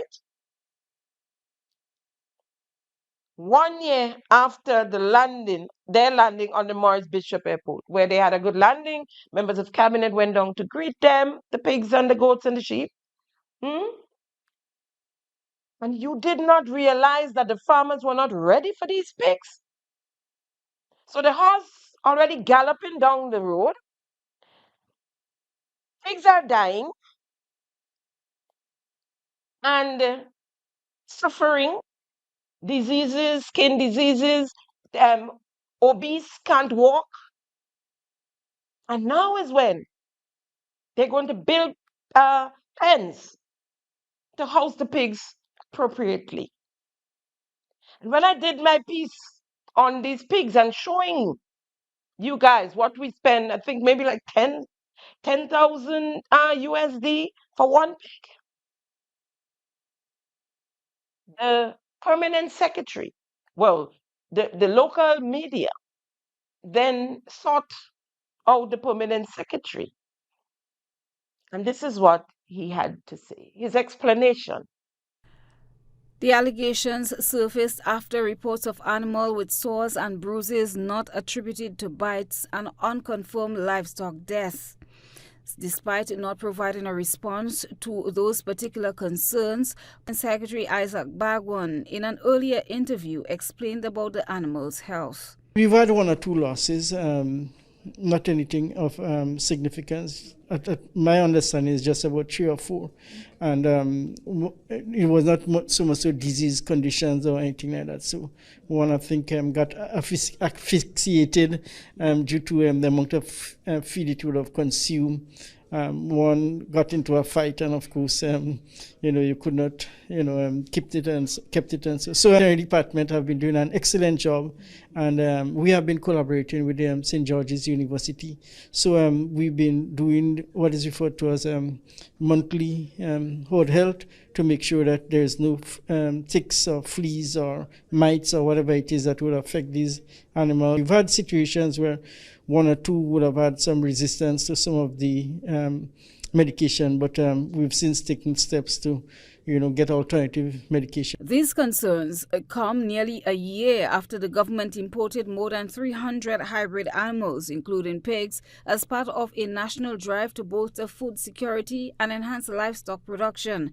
The animals are intended for distribution to local farmers. So, as I mentioned, 25 farmers should have benefited. However, the quality of these animals, they're huge animals, these bulls, and so some of the farmers that was originally selected, of course, we know that we would have had Hurricane Beryl. Some of the pens, of course, were not up to the standard. Unfortunately, some of the bull pigs are bigger than some of the size of the pens, and the construction of some of the farmers' pen was just not adequate, in fact. And so 2 things in terms of moving forward. One is that we've sent out an application again to ask farmers that we would have originally selected to reapply and to look for new farmers, because some of them have to upgrade the quality of the pen and, of course, the feeding regime. Permanent Secretary Isaac Bhagwan reiterated that farmers must meet strict criteria regarding the strength, size and structure of their facilities before receiving any animals. He reported that several farmers are already seeing positive results from the hybrid stock and announced that additional funding will soon be available to help farmers upgrade their facilities, ensuring proper animal care and welfare. Also, too, I must also indicate that in this year's budget 2026, the sum of approximately $1 million was made available so that we could assist farmers in upgrading the pens. So very shortly, I expect within a week or 2, we would be sending out again to the public to say to farmers, pig farmers, that these are funds that is available. Of course, we'll have a selection criteria and, of course, a minimum amount that farmers could benefit. So all that is in the intent of making sure that they have quality pens. And, of course, for those, as I've said before, who have been missed, to give them an opportunity to apply, and then we'll screen them and make sure that the pens are adequate so that they would continue with the program. And in fact, I'm very pleased to say that of the 25 private farmers that have been given bulls, only 2 days ago they started to deliver. So we in terms of seeing the benefits. Christina John, GBN News. A lot of conflicting stories there. He ended up by saying of the 25 farmers that received pigs. He said earlier on that 25 farmers were supposed to receive pigs, but their pens were not applicable. Their pens were too small and they got damaged in Ivan and they did not fix it, which is on them, on him and his ministry, because you're supposed to know that before you bring the pigs, right? But he said no, of the 25 who got pigs, no, some of them are already. Which is it? At the beginning, he said, what? He know of 1 or 2 losses. And his understanding is not anything significant. What, 3 or 4? How much is it? 1, 2, 3 or 4? PS Bhagwan. How much is it? The fact is, it's much more, right? If you look on your screen, you see the state of these animals, of the pigs. They can't walk. They're full of sores, of diseases. They had to be burnt to death. They couldn't even be consumed. But we spending $3 million USD to bring in these animals. And we can't help out a chicken farm that's already up and running. We remember we were importing 14 million worth of USD worth of chicken meat. We already spent in excess of $20 million just to open its doors. And you'd see what I'm talking about. And they were only able to remain open for a year. Of course, the electricity bill was high, and we know that this administration removed, they put back all the taxes that the former administration had removed, and the 20% on the non-fuel, right? On the non-fuel tax. They put it back, and NDC put it back, just causing the inflation in electricity, in the electricity bill. But here is the managing director and owner of the chicken farm. Welcome to Grenada Chicken Farm Limited, raised by nature, great for nurture. We are a proud beneficiary of the CRA project funded by Jeff.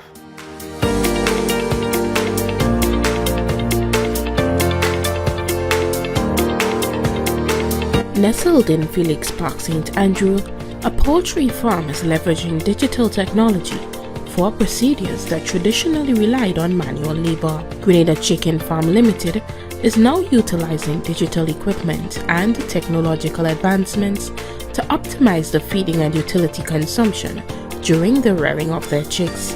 This upgrade was made possible through grant funding under the Climate Resilient Agriculture's Blue Green Digital Innovation Challenge, valued at approximately $81,076.50. This Digital Innovation Challenge is an integral part of the Jeff-funded Climate Resilient Agriculture project, which promotes resilient agricultural practices in Grenada by assisting local agribusinesses to incorporate modern technology into their processes. So essentially what we did here, we developed a vertically integrated poultry operation where we hatch, grow, process, and freeze and package, in addition to distribution.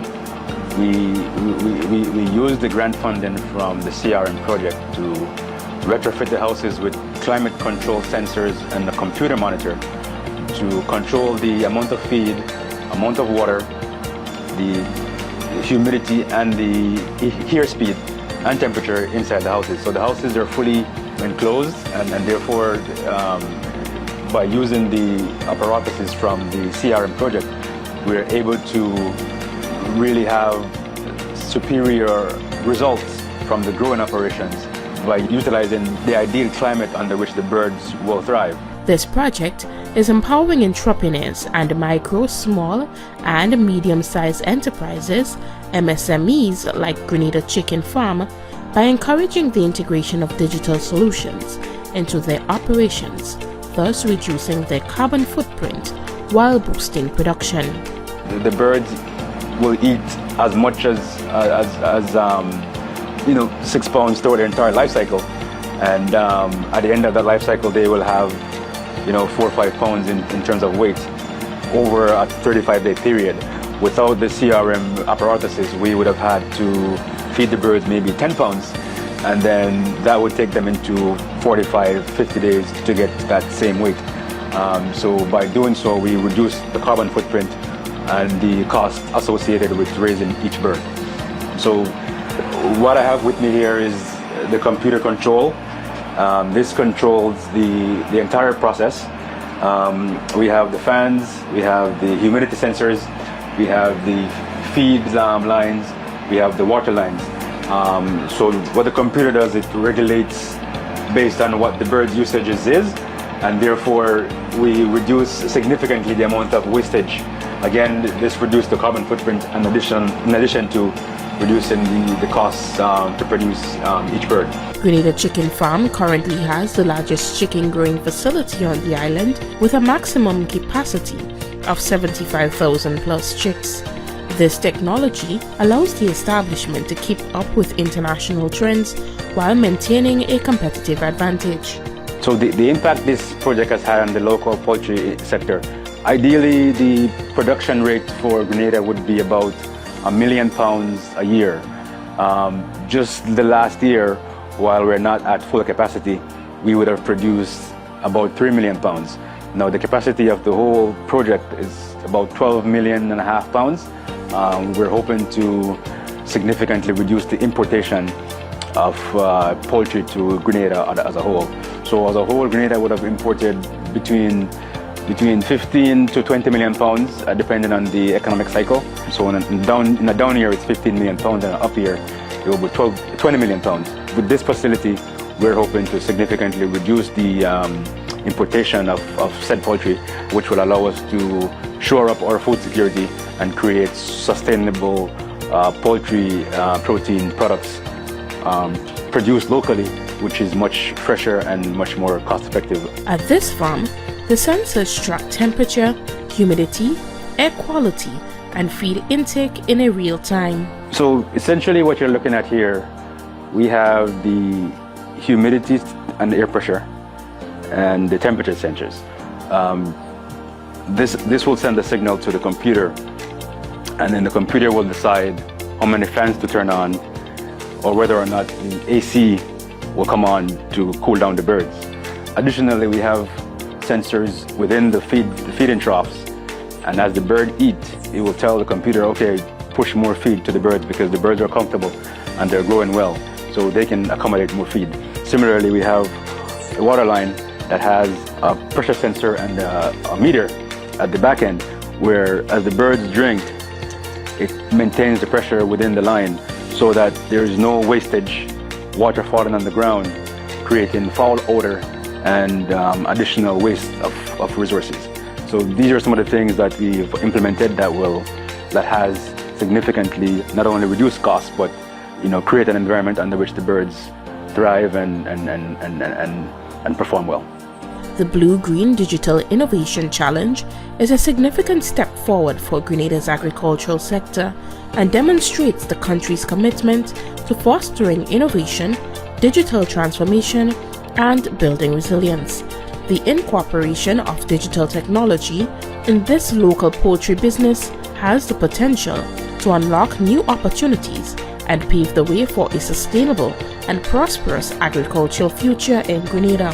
With the combined efforts of the Ministry of Agriculture and Lands, the United Nations Development Programme, and the Global Environment Facility, along with visionary minds like Kyron Crossdale and the team at the Grenada Chicken Farm Limited, Grenada's agricultural landscape has the potential to undergo a remarkable transformation and ensure a better future for farmers, businesses, and the entire community.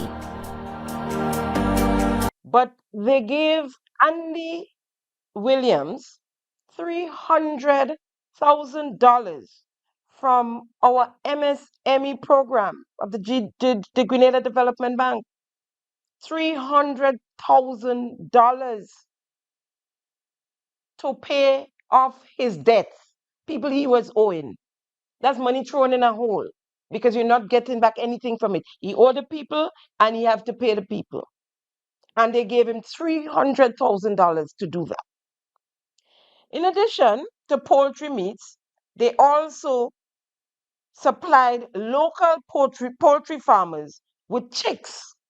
In January to March, the first quarter of 2025, they supplied locals with chicks when they were called upon to fill in the blanks when the Ministry of Agriculture imported hundreds of chicks to distribute to farmers, and most of them landed dead on arrival. Another waste of our resources, people. They landed dead on arrival. I don't even know how much they were able to salvage. Very few. Very few. Grenada Chicken Farm Factory. Their hatchery operated at about 90% before closing its doors. Take a look at what their hatchery looked like.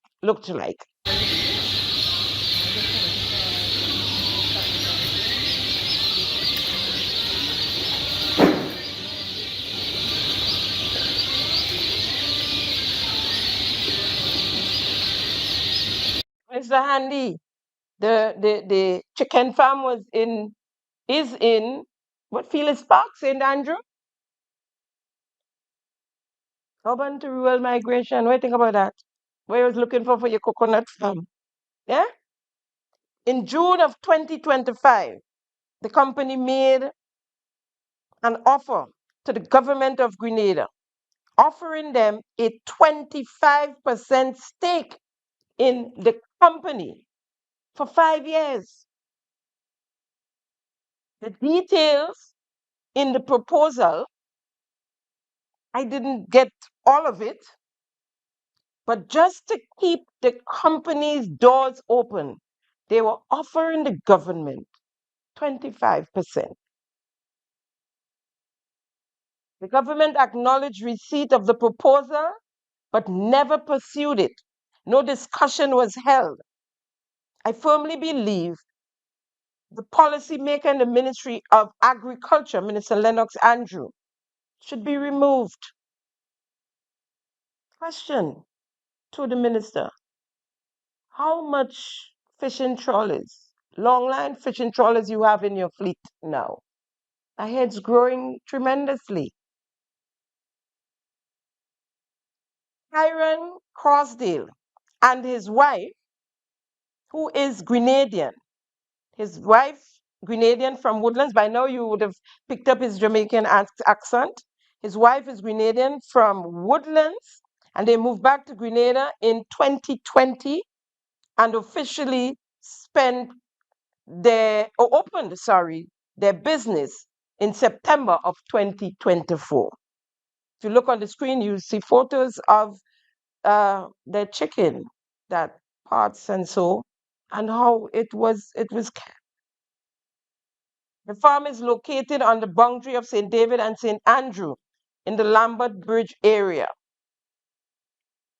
There's none other like it in the Eastern Caribbean, and it was certified by Kentucky Fried Chicken International Best Practices. The Crossdales have been trying to help out their workers who are now unemployed by paying part salaries to them since they've been at home in some instances, but obviously cannot afford to pay them their full salary. What a tragedy. What a travesty. Folks, we are quickly running out of time. I want to start to bring to you some of the wastage. It's just one went there. The Kawana Bay is another one that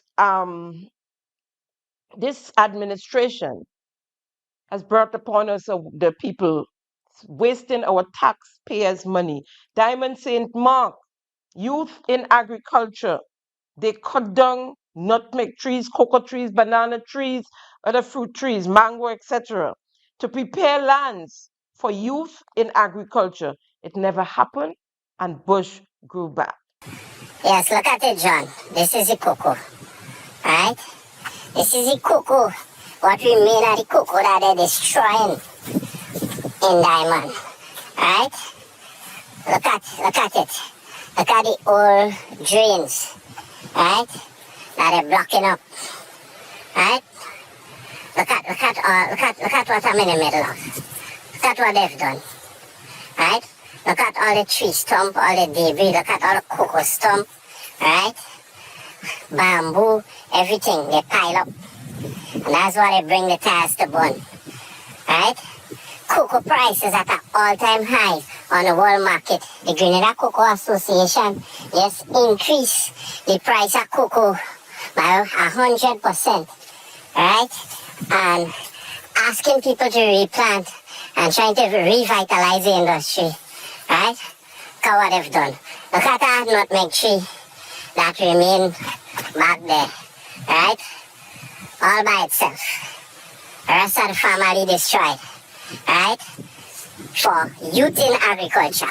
So this is what we're giving the youth. We're plowing down everything. Right? And we're giving them barren land with all the topsoil removed to do agriculture on. Right? Make it make sense. Right? Make it make sense. It's the most ridiculous thing I've seen. And you see the road up there now. Right? You're undermining the whole road. Look how low down I am. Right? You're undermining the whole road system. Right? Crazy. Craziness. Look at this. Look at what is being done. This is what they're doing to the road. The road was a previously pitched road, which the surface got damaged and the tar was washed off. Now they're dumping tiff on it without clearing the side, without opening a drain.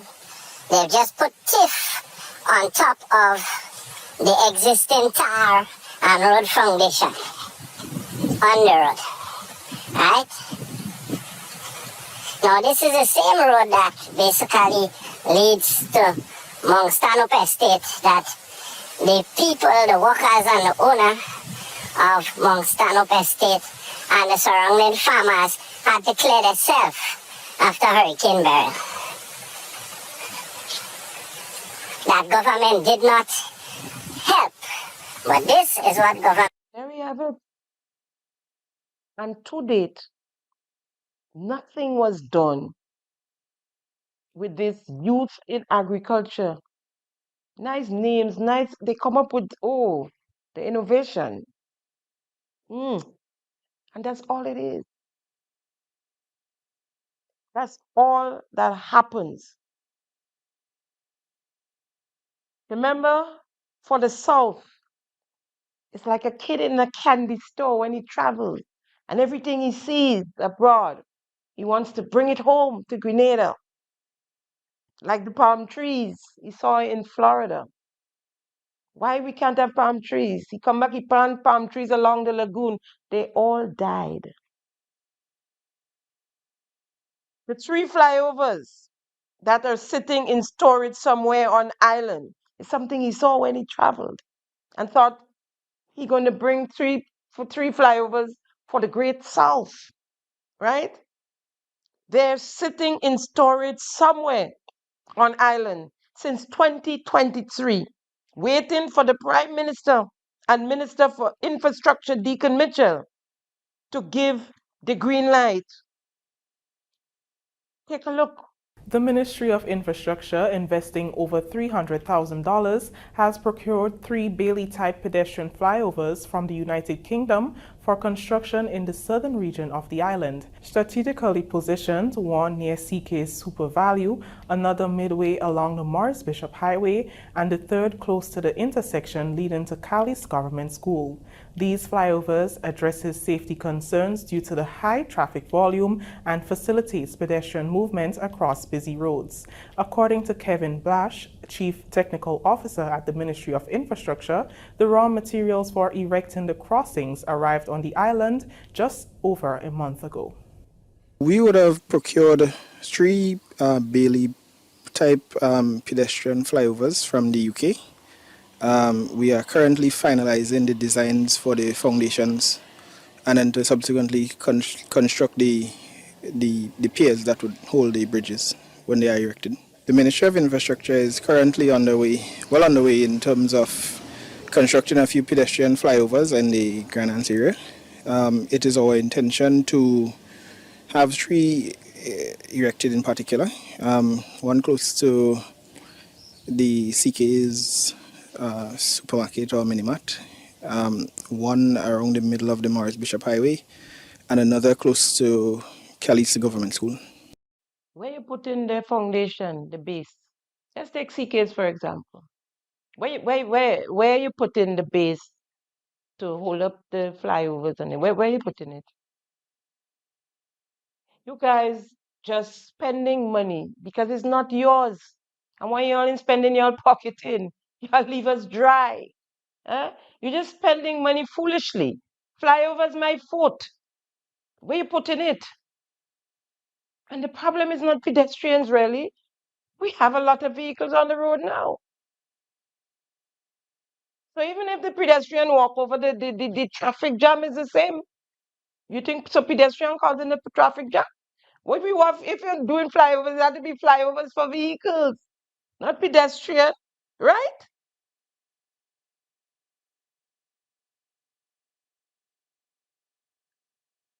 The housing project, no value for money. Hundreds of millions of dollars spent in the Build Back Better project. In fact, $215 million spent. 23.8 million spent in social development housing project. A further $24.5 million was given to Andy in the Ministry of MIT from the supplementary budget for 26 houses one way, another 15 houses one way, plus 200 houses. Remember the 200 houses at $50,000 per house that was supposed to be sold to the people? Where are these houses? Not one out of these 200 houses at $50 that was supposed to be built in between St. Patrick and St. Mark.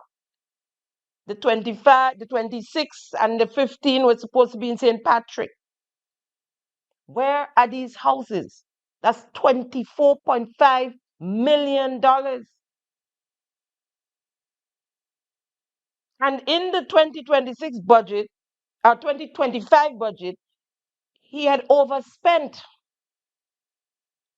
But we can't see the houses. But we know there are a lot of movements of money in MIT. MIT had their own checkbook, their own bank account. They're paying service providers and contractors, and so money is moving from the MIT account to private accounts.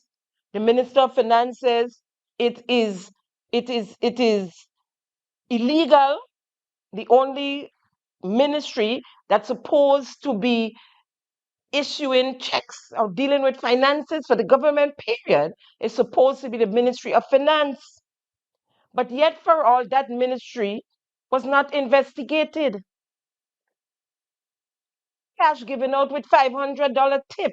Imagine the ministry using our money to tip contractors $500. Where you ever hear that? In which government in the world? $17 million on Project 500. And to date, we yet to see one Project 500 houses. They have some between 12 and 15 that's already done. They call them model houses. I think they're aiming at 17.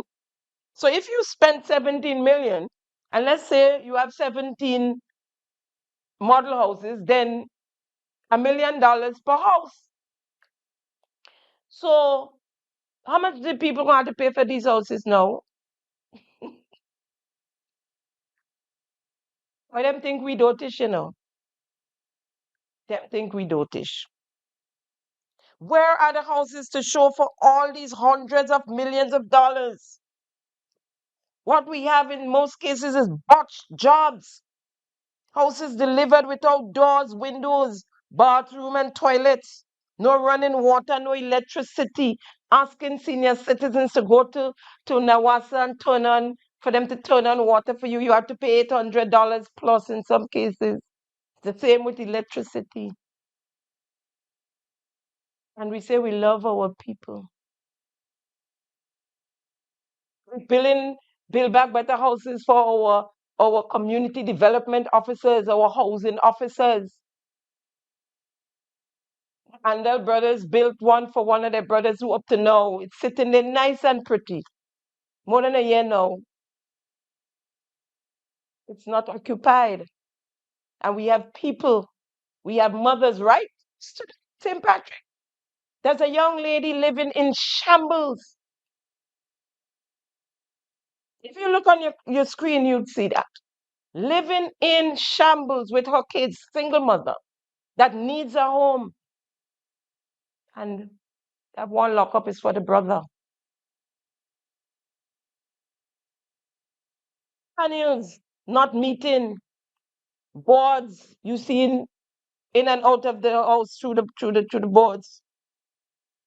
The prefab houses in Carriacou, 5 bolted up, only 1 retrofitted. And then we had the middleman come and showing us, come on down, as if it's the price is right. The inside, beautiful. How much for one of these prefab houses? Well, the one that's retrofitted. The others are shells that are rotting already and covered in bushes.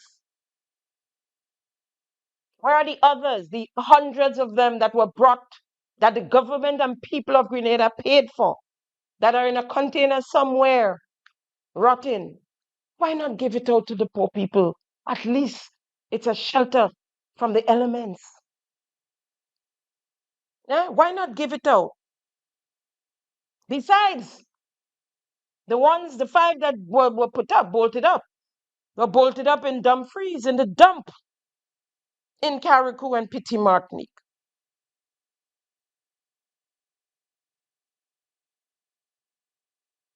Or should I say Petit Martinique and Carriacou? These days, Petit Martinique is a long lost island. All this wastage, the middleman getting paid,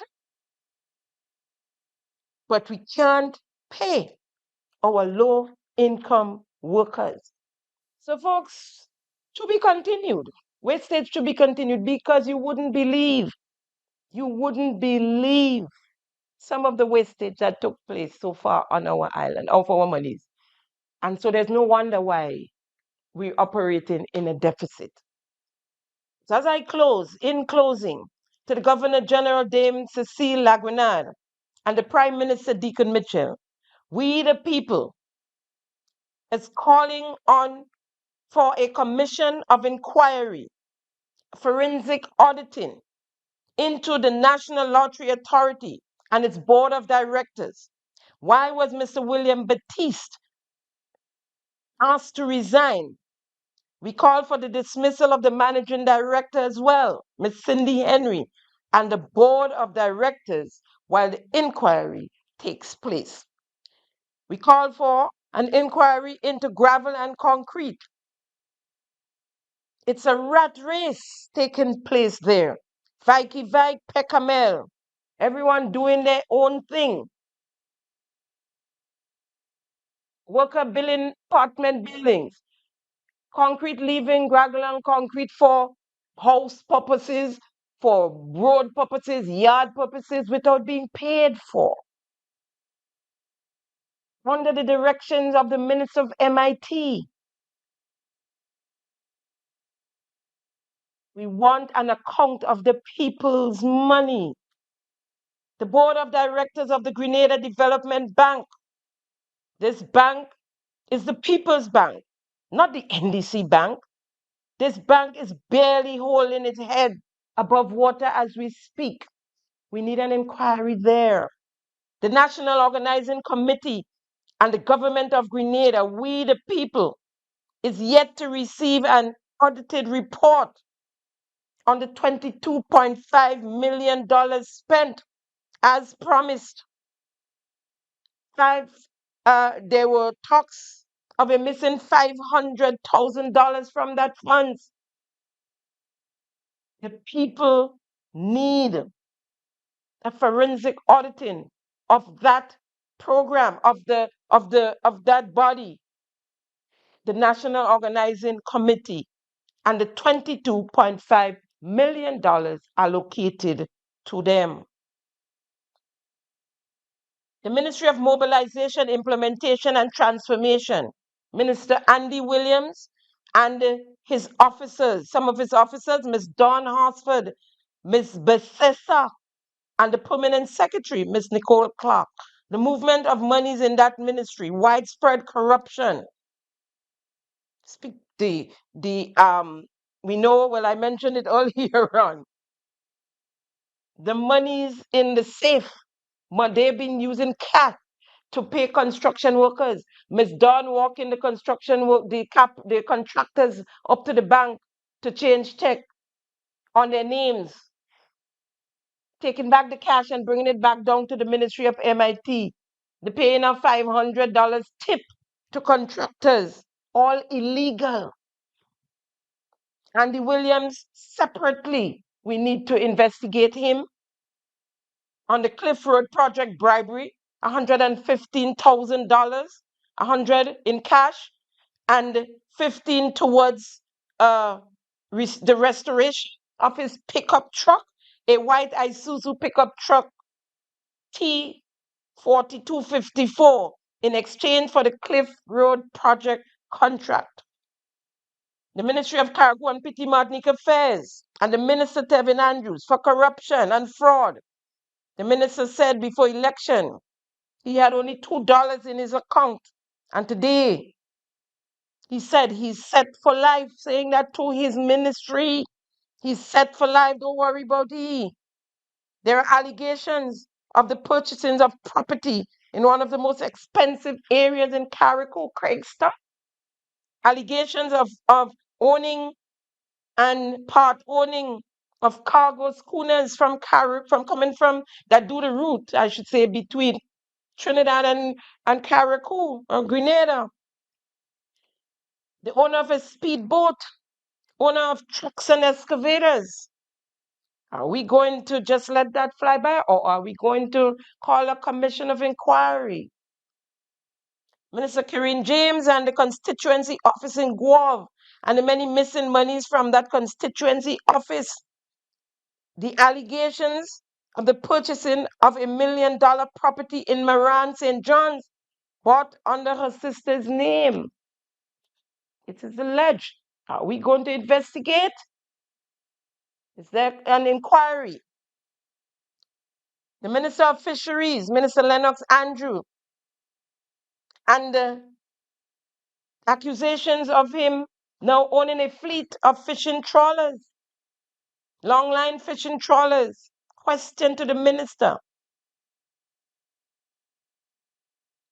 How many you now own? How many fishing trawlers you now own? Kaipo and Fimber Thomas. There were several allegations of embezzlement of Kaipo funds, of the government of Grenada funds, blatantly involving Fimber Thomas. Mr. Thomas was removed and transferred to another department, the Ministry of the Blue Economy, and we've heard nothing about it again. We call on the government for a commission of inquiry, for an investigation. The people are calling for a commission of inquiry and forensic auditing of these government departments and state-owned bodies. Folks, that's a wrap on today's episode of Simon Says. It's always a pleasure conversing with you, trying to keep them honest. Thank you for viewing yet another episode of Simon Says, where facts come first. I'm your host, Jenny Simon. See you next week, same time, same place. And remember, a better Grenada is possible. Thank you for tuning in to Simon Says. To ensure that you never miss an episode, click subscribe and make sure to turn on the notifications by clicking on the notification bell icon. See you at the next episode.